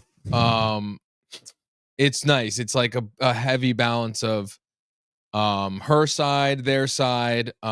She's obviously the main character. And it's cool to just see the behind the scenes aspect of if you were to own a team and dealing with it, and you know, everybody doubting her obviously because she's you know, her history and this and that. And her brothers try to like go to the board behind her back. Oh shit. Okay. And then not Lucy Liu. Brenda Song. Brenda Song is great in it, Lucy dude. Liu. She's great in it. Shut the fuck up. She's great in it. She's like her not assistant anymore, but she's her best friend / has an important role in the Waves. And she's like, "You need to fucking go Godfather on them or something like that." One of those movies. No, Casino. Oh, okay. You need to go fucking Casino on them. Have you ever seen Casino? She's like, "No." She's like, "Go watch Casino." And then like she cuts to her like in bed, and it's the scene with Joe Pesci saying like, "I'll fucking bash your fucking face in, and then when I get out of fucking jail, and you're all fucking healed, I don't give a fuck. I'll bash it in again." Do it again. Yeah. Because I'm fucking crazy like that. Yeah. And so she like the board of ed calls her to, you know, and she's like, she has all the fucking, she knows basketball too, by the way. She's like, she knows her shit. Like she gets a one-on-one meeting with Chet. She gets him on track. He now respects her. Like they got a new sponsor. They lost their sponsor because of the crack addict brother. And so now she had to get a new one. She gets Sephora, which is like a makeup brand. I know Sephora. Okay, and then chat for the game writes Sephora ass. Like ass on his jersey. Oh my god. And so then like she eventually meets with him. They have dinner. He sets the public apology. He tried to kiss her during dinner. Oh, because he was getting wrong vibes, like classic. she's like, thank you so much. It puts her hand and he's like, and she falls out. She's like, what the fuck? And then the media is thinking, oh, they're together. The president, the player. Oh no. He won't issue an apology, right? The brother, that's the basketball brother, hilarious character. He's like, oh, don't worry, I got a burner account. He's like, that's how we handle some stuff around here. And he's like, they're like, and even the gay brother who's like very like, he's the only serious one. And he's like, yeah, no, he's that's how we close this deal, blah, blah, blah, with his burner. So she eventually calls him and is like, all right, do it. And he's having sex with this girl. And he's like, and she's like, are you talking to your sister? He's like, blood over anything. And he's like, that's funny. He sends the tweet out, but he sends it from his main account. So then it cuts. The scene cuts. It's like, a burner account. What do we got going on with the waves? Ball? They're losing. Ball. So eventually she wins the team over. She wins and the casino thing with the board is hilarious because she's like lays down all the facts. He's like, how much money did we save, Brenda? 14.6 mil, blah, blah. And did we not just get Sephora and everyone's like, oh, I guess we're done here. And then she's like, all right, everybody go. And she's like, not you two. She's like, turn around. She's like, I love you guys. She's like, but if you ever fucking pull that shit off again, you're done. And then she quotes that whole scene. And the middle brother, Sebastian, was like, is that casino you're quoting? And she's like, that's fucking right, it is. And then, her relationship with her fiance is struggling throughout this first season as it goes on because it's a time demanding job and he has big things that he there's this award. God, what's it called? The pedos. Yeah, the pedos. The pedos. And it's like some pediatric doctor thing, right? And he's like, no, we've changed it to blah, blah. She's like, don't worry, I'll make it to your pedos. And she misses it because she has to drive Chet Hanks' character because his mom is like a typical Florida mom. Crazy. The dad is known at he was murdered on death row. He's the last person to get executed. Oh my god. And like and electric chair type shit because he mass murdered people. And so it's funny with her. She's a famous actress, comedic actress, but Kate Hudson tries to give her a job. She goes crazy. She tries to do this whole PR stunt. She fires her. Chet comes in, wants a meeting. She thinks, oh, fuck. But Chet's like, thank you. And in that scene, though, with the mom being there, you see that he's like taking pain meds for his knee. Oh, shit. And he gets addicted to the drugs. And because he has a contract coming up and he's worried he's not gonna get an extension. Right. If he's injury, blah, blah. So he's trying to play through it. And then during this time, she signs a D-League player, turns out to be good. Everybody was bugging about it. And the old basketball player, the veteran, he's starting to become a leader again. And the young guy's like, dude, I think he's like on drugs. And he's like, have you seen it? He's like, no. He's like, so it ain't your business. Yeah. And then finally he's starting to notice, and because Chet will wait after everyone leaves the locker room to take like mad pills, dude. And he's always like this and stuff. And he's got his glasses on. And then they take off his glasses, like, yo, Chet, let me talk to you. His name's not Chet, something like whatever. Oh, okay. He takes off his glasses. He's like, we gotta talk, man. And they go and then it cuts. And it's about to she's about to go out with her fiance. This is like the second to last episode. So there's already tension between her and her fiance. And the pedos award, right, is this night. And Chet's like, hey, like, I'm fucked up and my knee's shot. But I just want to play through the playoffs, please. And she's like, all right, fine. consoles her brothers. The coach as well as a big role in this too. The head coach. He's got his own shit going on where like his wife is with someone else. Oh no. He has kids with her Oh. and they're moving across the country to Boston. Oh no. Yeah, and he's like not handling it well. They go out to the club as a team after a win. They win like 14 straight at this point. And he like shoves his face in cake. Who was it? It was Marco. Hold on. Let me just finish this out. And you know, so there's that dealing, just so you know, on the side. And the pedo night is the final straw for her and her fiance, essentially, because she thinks she could do it all. And she's the one who drives Chet to the rehab facility, puts in her GPS the hotel it's at. It's like some, you know, right, but you know, conference room. Exactly. No, it's like a hall. That's it. Yeah, exactly. Right. But she puts in the wrong one. So it opens the door. She thinks she's there. He's giving a speech about her, how she's his rock and this and so supportive. Fuck. And she opens the door and she's at a bat mitzvah. Oh no. And then he's like, he goes, you know, you remember. She gets home, blah, blah, sorry, I missed it, blah, blah. She's not apologizing, actually. She's like, I missed it. You wouldn't believe it. I put in the wrong, I had to drive, blah, blah. And he's like, you know, remember when I had my root canal, blah, blah, blah. She's like, yeah, of course. That was tough. He's like, I never had a root canal. And she's like, idiot. Yeah. And then she's like, he's like, you know, I think you don't care. Like, you just don't care. I'm busy too. Like, but I make time to listen to everything you say. And she's like, and he's like, and you're still not apologizing. She's like, fine, I'm sorry. Right? Idiot. Yes. And it's all things. She's like stressed from this now. Like they've separated. This is like 2 episodes left. They're separated. They're going to the playoffs. They're in the playoffs. I mean, big things. Mind you, one of the biggest things, I actually forgot about this, and he's a great character. He's this popcorn boy. She bumps into him during the game because she gets a ball to the face and all this stuff. He catches her, and you're like, oh, why is this character important? Like early on, and his mom just died.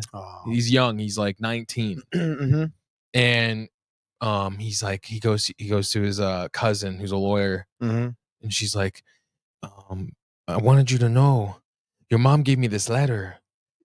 Yeah, they're very Spanish, and if she ever dies, for you to open this, he goes, oh, what is it? He goes, your dad is whatever their dad is. So he's their half brother. Oh, no way. Okay. So a little bit of a twist. They want to pay him out a couple million. And then they all get sentimental in the meeting. They're like, don't look at him. The oldest brother's like really a dick, honestly. Whoa. He's in rehab, but he has to come for this meeting. And then the other brother's like, the middle one's like crying during it. He's like, all I've ever wanted was a family. You know, he's like, it's something else. It's not this. And then Kate's like, don't sign. We're your family. So he's this whole thing. Oh, okay. Yeah. And he gets chlamydia. He's banging a bunch of dancers and this and like, so like influencers that want to be like famous and stuff. They bang him. And then they're like, guess who I just banged? A Gordon. That's her last name. A Gordon. He's like passed out. Oh my God. The head board of ed guy. He bangs his daughter, gives his daughter chlamydia. So there's this whole scene of him apologizing to her. Sorry, Mr. Baya. He's like, if you ever fucking talk to my daughter again, I'll fucking kill you. You're not one of them. All right? You can't afford mistakes. Wow. You know, and all this stuff. He's like, I respect you. Sorry. He's like, you know, whatever. And then so the last episode, which is dope, in the Western Conference Finals, Game 7, she has a meeting with the brothers because she's trading. She's letting go of the coach. Oh, wow. To go to Boston to be the coach for Boston. Oh. And they're pissed. They're like, what the fuck is wrong with you? So is he going to follow his wife? He just wants to be close to his children. Oh, shit. Okay. They're going to take the kids. Yeah. And has nothing to do with the wife anymore. And she's like, listen, like, explains it to them. But before they go in the meeting, it's the 2 brothers that come in and the third half brother now, because the other one's in rehab, the other brother, one half brother, the other half brother, and there's 2 full brothers. Sorry. So the gay, the Spanish brother are half brothers, and the other 2 are full brothers. And as they're going into the meeting room, she goes to the Spanish brother, family only. And on this day is the day his mother died. Oh, what the fuck? Which they don't know. Yeah. And so now they're like, where's my drink? Like a couple of scenes later, he's like, yo, where's I forgot his name right now. Where's blah blah? He's usually blah blah. And then he's like, yeah, I didn't get my green juice. Like, what am I supposed to drink? Water?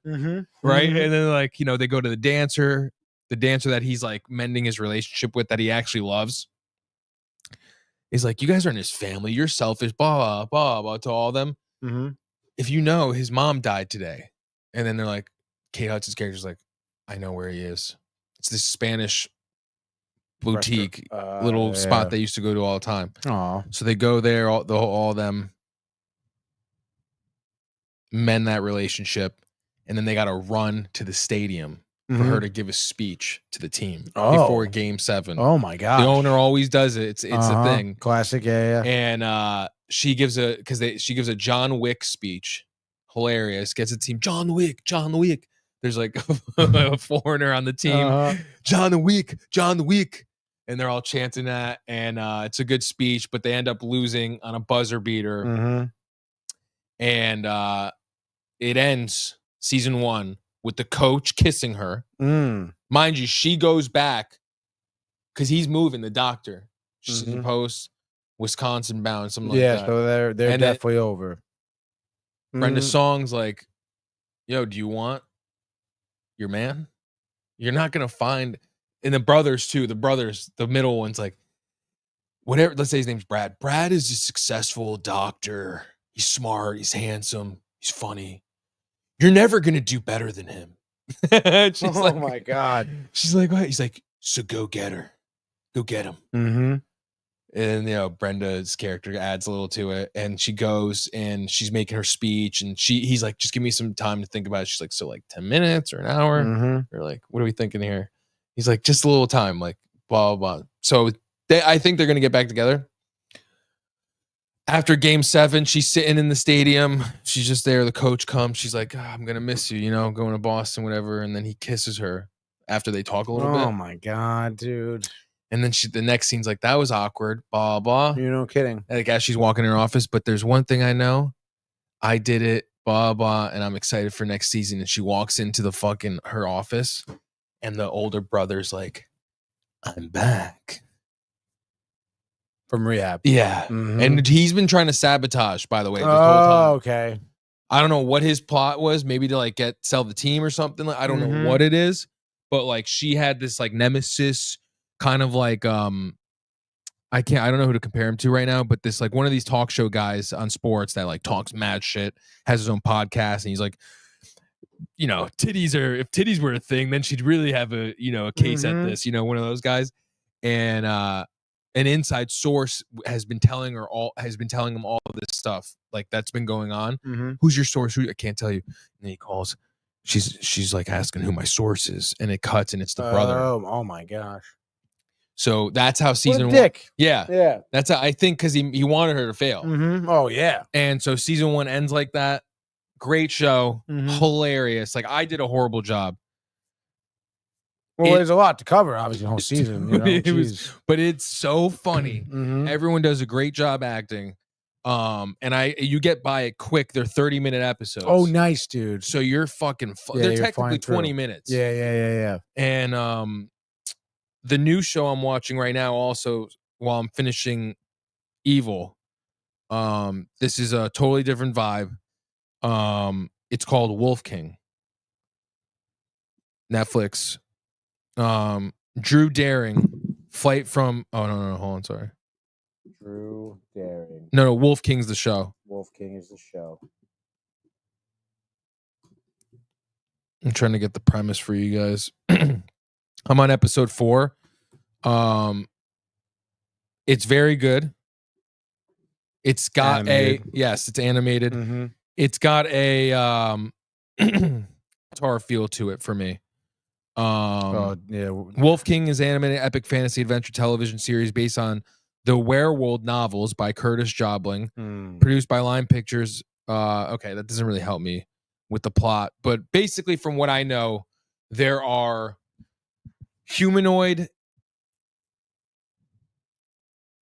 people, grizzly bears, deer, sharks, rats, wolves, and lions. Lions killed all the wolves, and there was a wolf king that was the essentially like the Avatar almost in a sense. He was a good guy, brought peace. The grizzlies and the wolves were always united. They all have their own kingdoms. The lions wiped out every wolf, like every single one.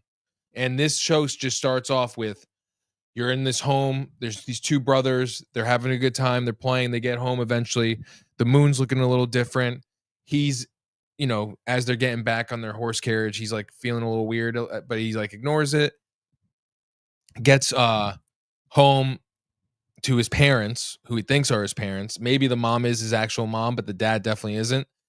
And there's this like demonic type spirit creature, which I think is this one of the lion's magi's rat humanoid things, trailing them, and like, I don't know how he knows or whatever, but essentially he attacks the home while the brother and father are out in the field. The mom and the dad discussed, hey, we got to tell him, because he's like, they could tell something's up. He's like, yeah.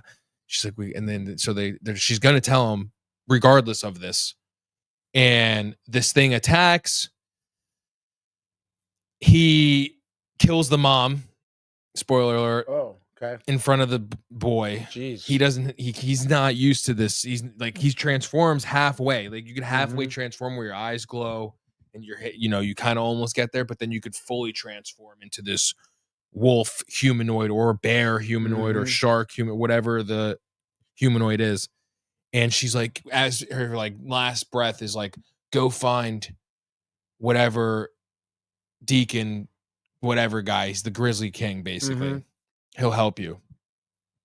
And then the dad gets in because they hear the screaming out from the field, and they think he killed the mom, the brother and the dad. Okay. So now the whole village is coming after him, pitchforks and shit. And instead of fighting everybody, he runs and he goes into this mythical forest, basically, that has crazy shit, like these weird. I don't even know how to explain these things, but they're not humans or anything. They kill you basically, and they sacrifice you to their like spider thing. And there's a girl in there who you later find out is the Grizzly King's daughter. Okay. And she's got her mentor, who this is her final mission to become whatever. And she has to survive in the woods alone at night and get back to the entrance of their kingdom, because there's an entrance eventually. She has a map, but she has to spend the night. She has to cast a tent and all that stuff and live at. That's that everybody has to do that. That's one of these people. Obviously, shit happens. The master gets attacked. He gets severely injured, almost till death. She doesn't trust him because he gets caught in a trap. She cuts him down eventually, and he's trying to explain, I need to get. She's like, he'll never see you. Like, who are you? Like, why would he? And she doesn't say, that's my dad. And then eventually he needs to help. They help each other. They get right in the distance. You could see the finish line to the gates. And these things trap them. They gang up on them. They kind of on purpose led them to this point where they could all just attack them at once and kill them. And then the Grizzly King comes out fully grizzlied, and he's just killing all these things. And she's like, Dad, we gotta help him, because she sees him change into a wolf, and she's like, he's the Wolf King, like he's gonna change. Like the lions are basically the Fire Nation, basically. Okay. And so it's a good show. I'm in episode 4, basically where I left off. They know he exists. The lions know he exists. The prince was visiting the Grizzly Kingdom, the Prince of the Lions, who's a dick. He's like Game of Thrones. What's his name? Joffrey? Joffrey? Just like him. Yeah, like dude. just like him, but like not as much of a biatch. Like he actually could like kill you and fight. And she has a brother, the sister, and they have a best friend who I can't tell which kingdom they're from yet, but they're from one. And his dad just died, and then there's a princess, who thinks she's in love with the prince, but obviously there's going to be some. I'm not sure if he's going to be in love with the girl, the princess, or the Grizzly King's princess. But there's a whole battle, and now he cuts this like thing, and they're off on their adventure basically now. Like the adventure has officially started, and it's good. I think it's really good, and that's what I'm watching. That's what I've been watching. That's awesome. If you had to recommend one of those shows, which one would you do out of the 3? I'd recommend all of them, but I'd start with the basketball one because that's fun. What? Choose one. Wow. I recommend them all. I guess I would have to choose that one, the basketball one, because I finished it. I know what I know what happens. I don't know how evil ends. If it ends horribly, I'll be tight. And then this new one, Wolf King, is new. I mean, you just hate on evil. I mean, I don't know. So yeah, the I don't even know, Point Break. It's not it. Running Point. Is that it? Yes, it is. Okay. My mother says, by the way, that she stopped watching Evil, especially when the main character was turned on by the priest. It's like a soap opera with evil spirits. Yeah, well, it explains what happens, with all that. But I didn't like that either. I'll be honest. I was like, she says to watch the movie Saint Vincent, Mike. It's great. Saint Vincent. Is that the one with John Travolta? Saint Vincent movie. Oh no, this is with Bill Murray, Melissa McCarthy. Naomi Watts is in it. I guess this is a relatively older movie, 2014. It's on HBO Max. All right, well, maybe we'll have a movie night and we'll watch it together. Yeah, be down. I think my mother and I watched it, to be honest. You probably did. Together, and Bill Murray's like this fucking neighbor. Yes, dude, I do. He starts watching the kid. Yeah, I do remember watching this movie with my mom. It was a good movie. Okay. Yeah. It was like, you remember that movie that Tom Hanks made where he was like a auto something, where he's like a mean neighbor? Yes. It's the same concept. Okay. But better movie. Joey Greenwood says, what movie show is this? Wolf what? Wolf King. Wolf King. Joey would like Wolf King for sure. He's a big furry. No, he's not. I've seen him. Like that time at Terrificon, dude, when he went off for a couple hours. I saw him changing out of his furry costume. No, I've never seen that. Joey wouldn't do that. No? I could see Joey dressing up though for a con, but not as like a furry. So there's one video convention. This guy acting like a dog. Rolled over.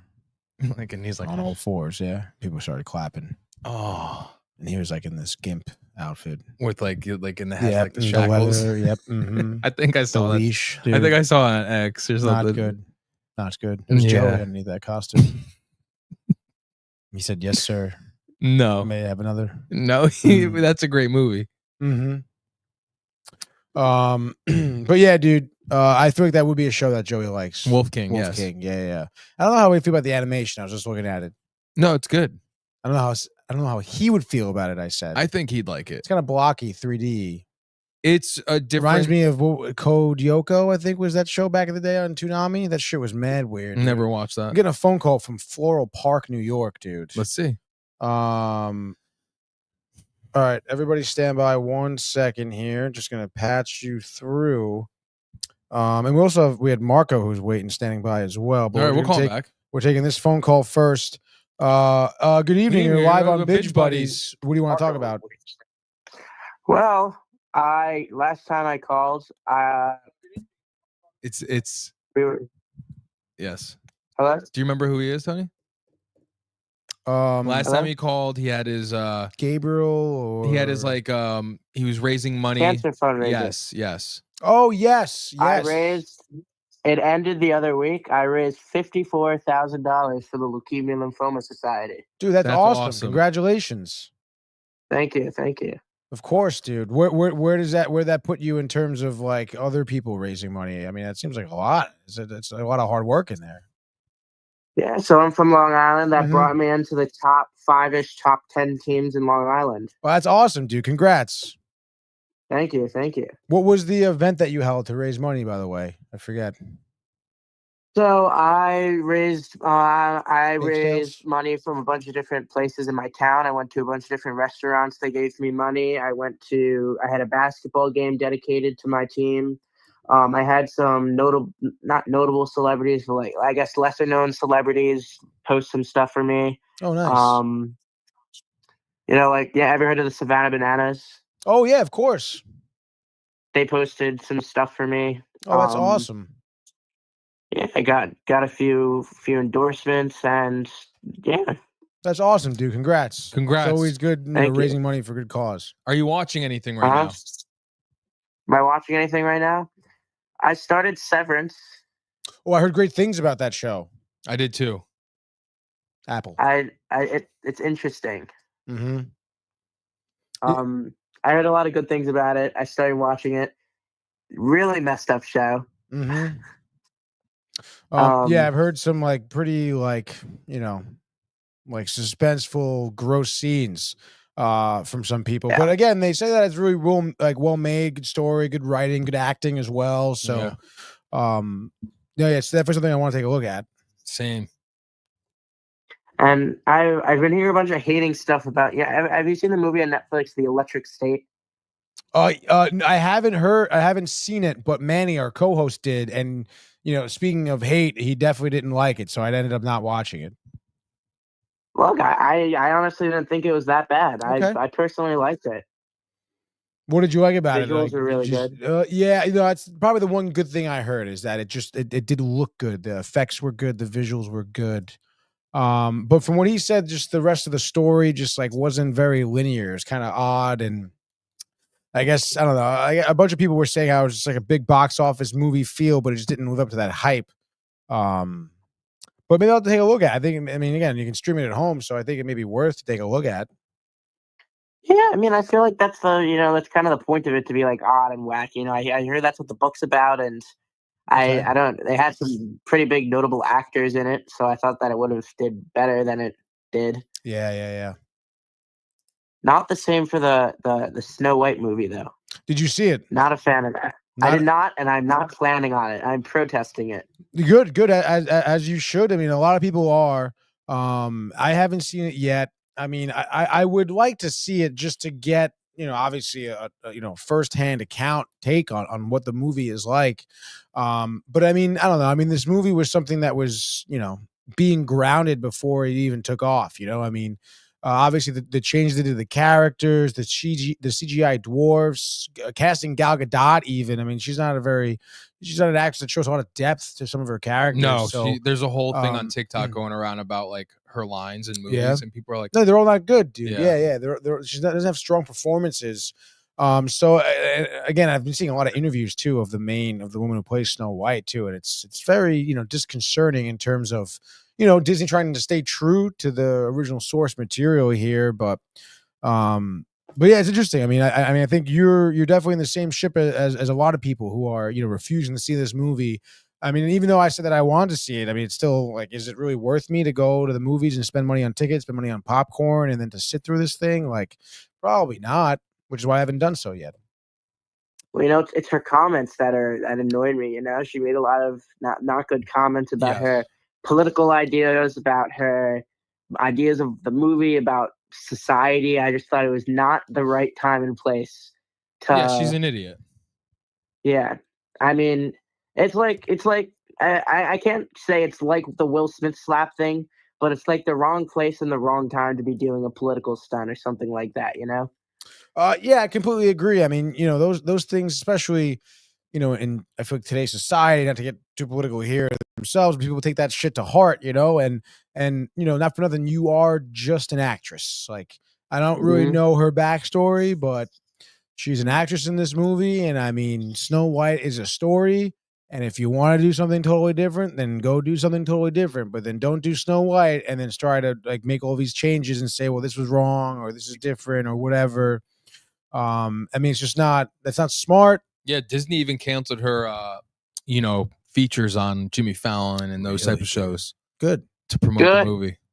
I mean, there was no promotion to the movie. We talked about it. The promotion was not there. I mean, there was a couple of trailers, outrage, and then now the movie's out. So yeah.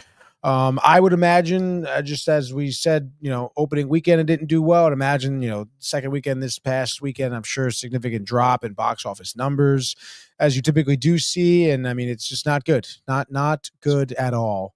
Well, I did a prediction video on it on my podcast. Every time I come here, I always plug it in the Epic Entertainment Roundup. Every single time, anytime. Anyway, so I did a video on it, and I just thought it did not live up to my expectations of what I thought it would be like. And it is unfortunate because I feel like a live action Snow White could be good. Oh yeah, it was the first Disney movie. Cartoon. Yeah, exactly. And not for nothing, I know there's been some hits and misses with the live action stuff, but something like Snow White, I think is kind of comparable because I think Beauty and the Beast was really good. The live action for that I thought was great. Yeah, they crushed it. And I feel like they could have done something similar to Snow White. Obviously, the live action Cinderellas from back in the day as well were good. So something like that is classic Disney princess, I feel like can translate well to live action, not like a Lion King or Jungle Book or something like that. So, I would agree. They're really dropping the ball here. Really, really dropping the ball, and it's going to be hard to come back from that, dude. I mean, I think they're not going to make another Snow White, and if they did, it's going to be like, well, I mean, you kind of blew it on the last one. So, obviously, I guess we'll see what happens in terms of more live action Disney movies, but for now, they do continue to disappoint, dude. But I mean, do you remember the Wonder movie from like 2017 about that book Wonder? No, I can't say I do. So it was about a kid that had a certain condition, and it made him like a bunch of different surgeries and stuff, and it made him look different. And it was this whole movie about how like his personality about it. And they casted, I think they casted a kid who didn't have the condition, or an adult that didn't have the condition. So that just it just reminded me of that with like the dwarfs. Like, why would you not hire, and No, you're totally right. I mean, you should really. And I think it's just, the studio or whoever was kind of getting in their own way, because I think originally they were going to hire dwarves, but then somebody was like, oh, it's like demeaning to dwarves. Like, it's that dude, that dwarf. Who?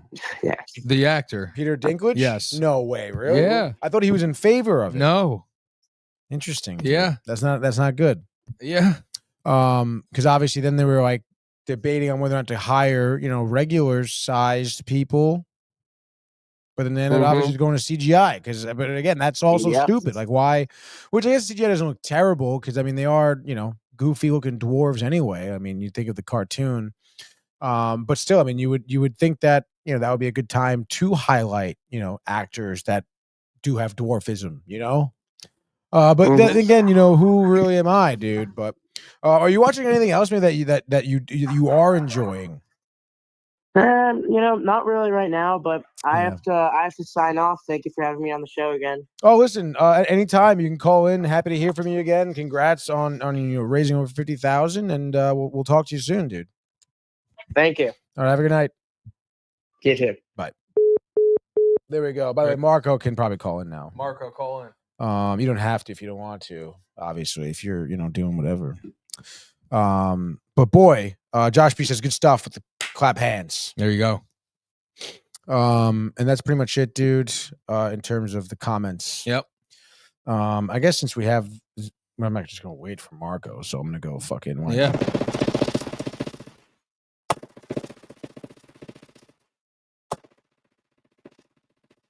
Is it on loop? It'd be kind of weird if it was. It is on loop. I didn't do that. Rapid fire news, baby. Let's go. You know the deal. This segment of Rapid Fire News brought to you by Beef Octane on their website, beefoctane.com. Downtime TV is your discount code, 10% off. beef jerky, phenomenal beef jerky. I've eaten it. I've been delighted by it.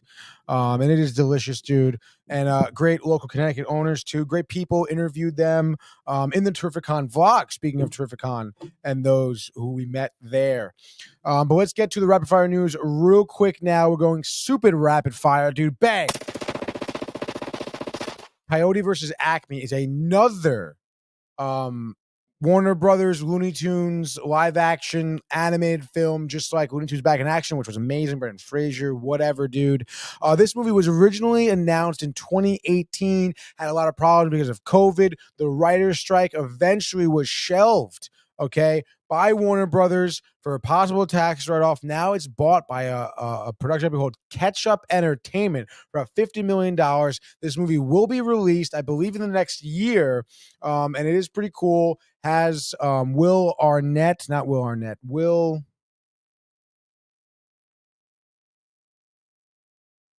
SNL? Will, I don't know. damn it, dude, what the fuck? Bryan Cranston. No, it's not Bryan Cranston, dude. It's Will. That's Walter White. I know, dude. I forget his name. It doesn't really matter right now, but solid cast right now. And again, for me, I grew up watching Looney Tunes. I grew up watching Looney Tunes Back in Action. And I think Looney Tunes Back in Action is a hilarious film.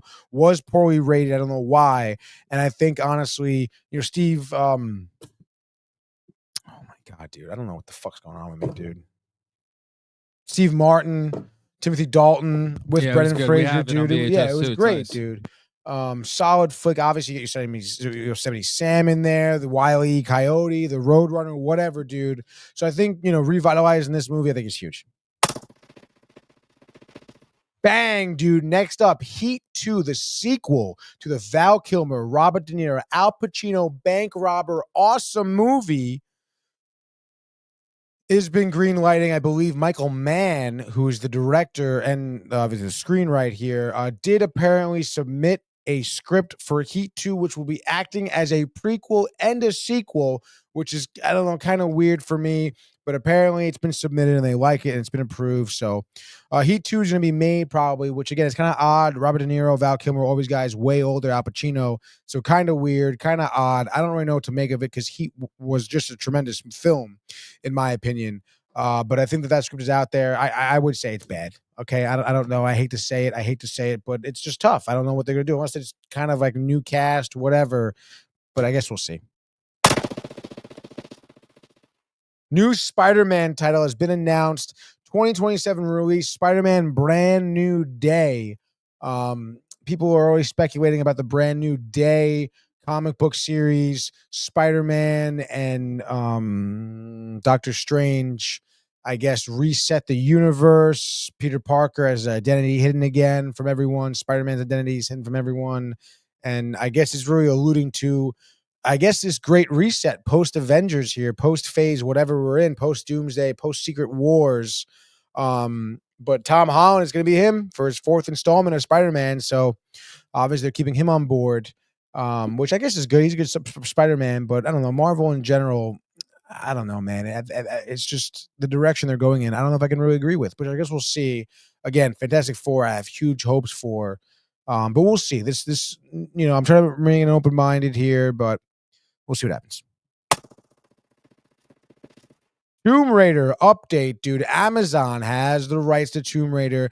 Did announce way back, like 6 years ago, 2019, that they were going to make a Tomb Raider show. I guess headed by Phoebe Waller-Bridge, who was most recently in the new Indiana Jones movie. She was the main woman in Indiana Jones. She, I guess, hasn't really submitted anything in terms of progress for the past 6 years on this show. Apparently, what the hell? Sophie Turner was cast as Tomb Raider, which I really don't agree. Obviously, for me, growing up, it was Angelina Jolie or nothing. Okay, dude. And obviously, over the course of the years, changing of writers, changing of the guard, it can't be good for the show. So whatever, dude. Bang. Next up, Beatles biopics here. There's going to be 4 of them. Here we go, dude.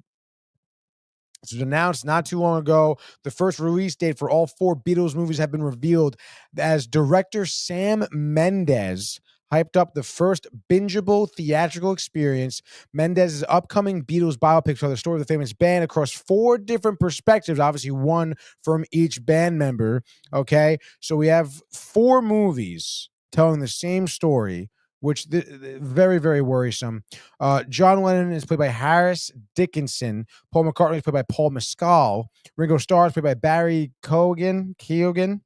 And George Harrison is played by Joseph Quinn, highlighting their shared history in a unique cinematic fashion. Sony Pictures revealed that all 4 of these movies will be released at the same time as a 4-film cinematic event will be released, at least in Canada first, April 7th of 2028, dude. And Sam Mendes does have some good films under his belt. 1917, he directed Skyfall, Revolutionary Road, Spectre, American Beauty. American Beauty is a good one. So obviously he has the experience, but when I heard like multiple perspectives being told as single movies, it just seems like there's going to be a lot of overlap. There's going to be a lot of redundancy. And to make 4 films out of a Beatles story, I think is kind of outrageous.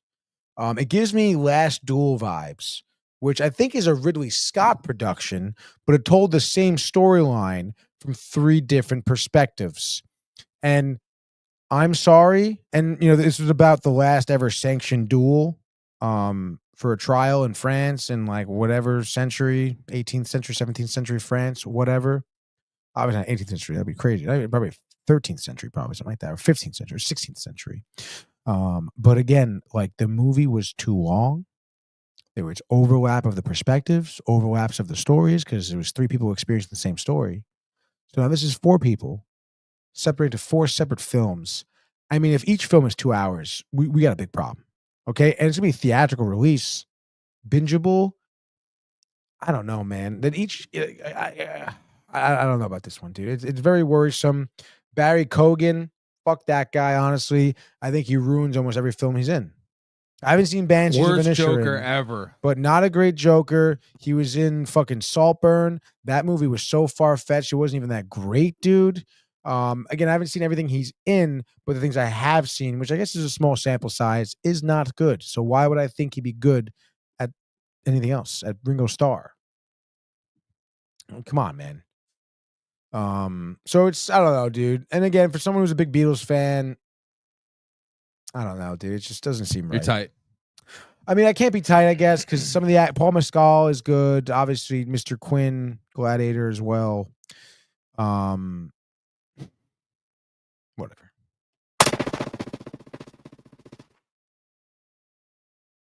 That's Rapid Fire News. Scooby Doo. Oh, the live James action Gunn. thing? I think we talked about that already. Did you? James Gunn? Like 2 weeks ago. Yeah. James Gunn.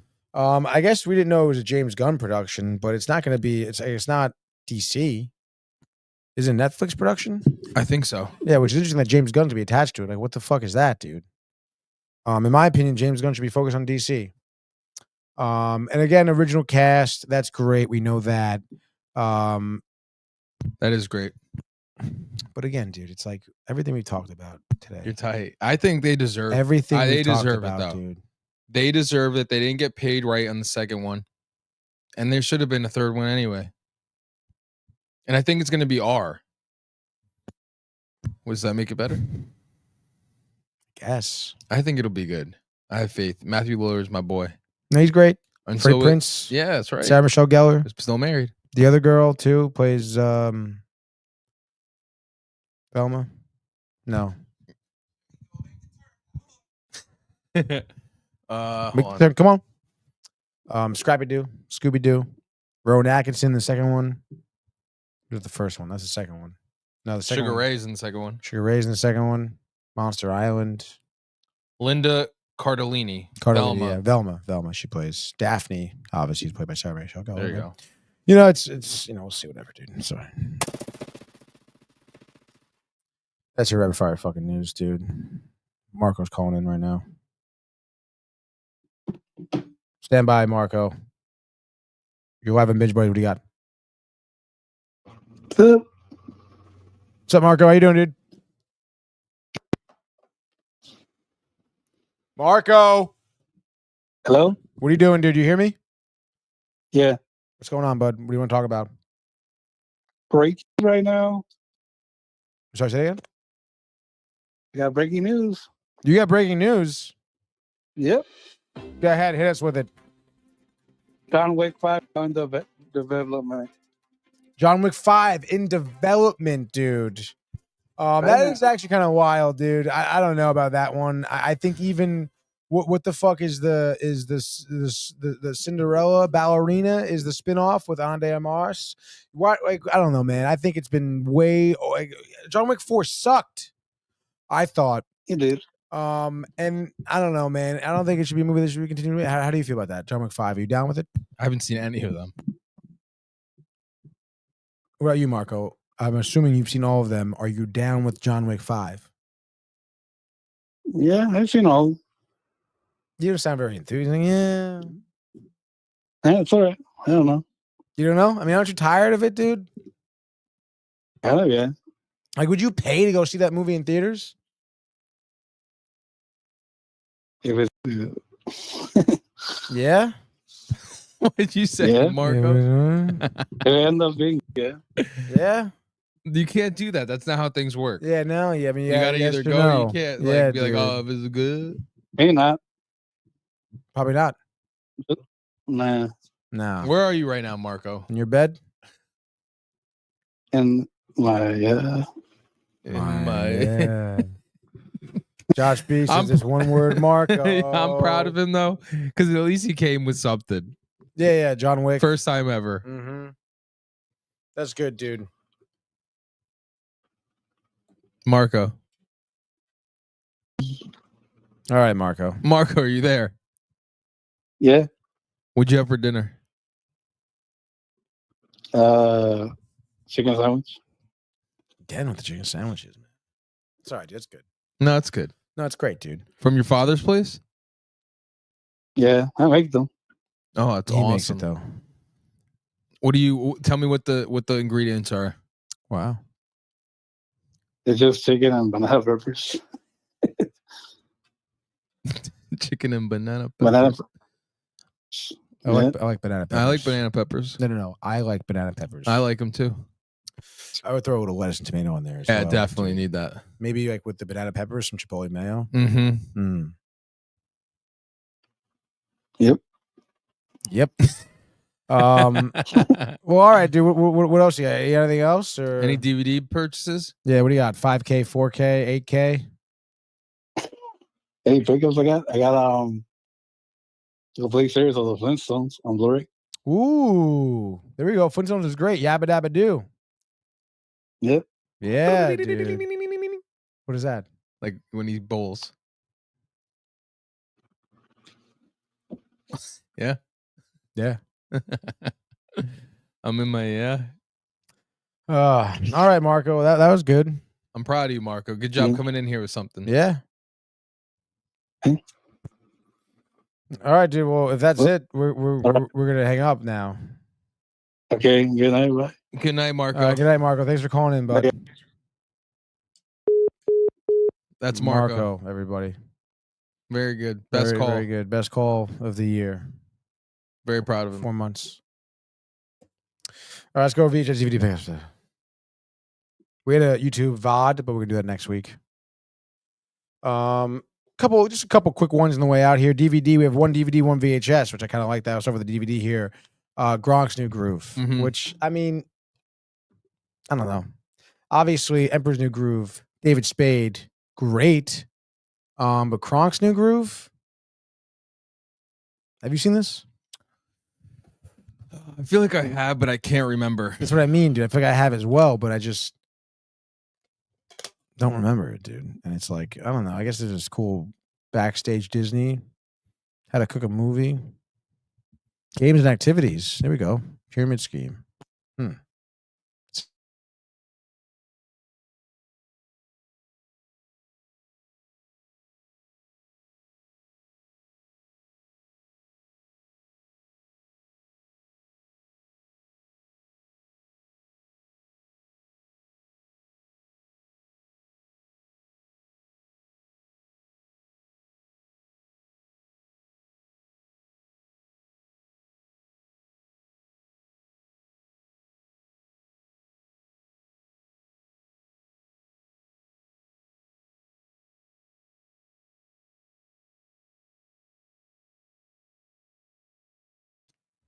Oh, we're back. Yeah, baby. Motherfucker. All right, dog. We gotta get the fuck out of here, I think, dude. It's late. It's 10 o'clock. Yeah. This has been a long episode. But we do have one more tape to pick about. Bang. Speaking of Looney Tunes, stars of Space Jam featuring Daffy Duck. Yep. We have the Taz and we have the Bugs. It's a series. Oh, we got the whole shebang. I don't know if we have all of them. No, I'm sure there's way more, dude. Stars of Space Jam. This one is specifically Daffy Duck. This is dope, dude. I mean, Looney Tunes, again, enjoy 4 fantastic Stars of Space Jam videos. You have Bugs Bunny, Roadrunner, Wile E. Coyote, Sylvester and Tweety, Tasmanian Devil. So there's 5 total. Those are the 4 others. Okay, there we go. There we go, dude. And this is a great one, dude. Daffy Duck is freaking hilarious. You're despicable. So there you go. All-star, Daffy Duck, bang, dude. Just like the great actor he is. 5 comments on the way out here. Kronk's New Groove was all right. Says they froze. Laughing Looney Tunes classic, bang. All for Marco, bang, on the way out. Bang. What is up, dude? That's pretty much it. Bang here for Binge Buddies. I do want to thank everyone who joined in, Yes. commented, called in. What's up, dude? Congrats to everyone out there for surviving another day in this world of remakes and rehashes and Bring not back 20 good years. cinema, dude. We're literally going backwards as a society. And if that isn't ever evident in art and film, what do they say? Art imitates life, dude. That's what they say. Film is a form of art.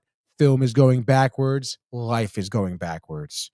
If I'm not like fucking the allegory in the cave featuring Tony is what I am, dude. Fucking Nostradamus, Aristotle. Who's the other fucking philosophy guy? Socrates. So crazy, Plato. dude. Plato, Socrates, Materiello. I leave you with that. Tomorrow, we have Sports Port 10 a.m. Gaming Corner. 7 Last of Us, p.m. baby. Nice and tight. Zachariah in studio tomorrow, dude. Thank you, everyone, for joining us. Binge Buddies, next Tuesday, will be back. You know the deal. Have a great night. Go watch some stuff, and I'll see you all tomorrow for the Sports Port. Hey guys, Tony here from Downtime TV checking in. I want to thank all our fans out there who's been liking, subscribing, sharing our content. You guys are the best. You guys are our bloodline. You make us love what we do. Thanks again.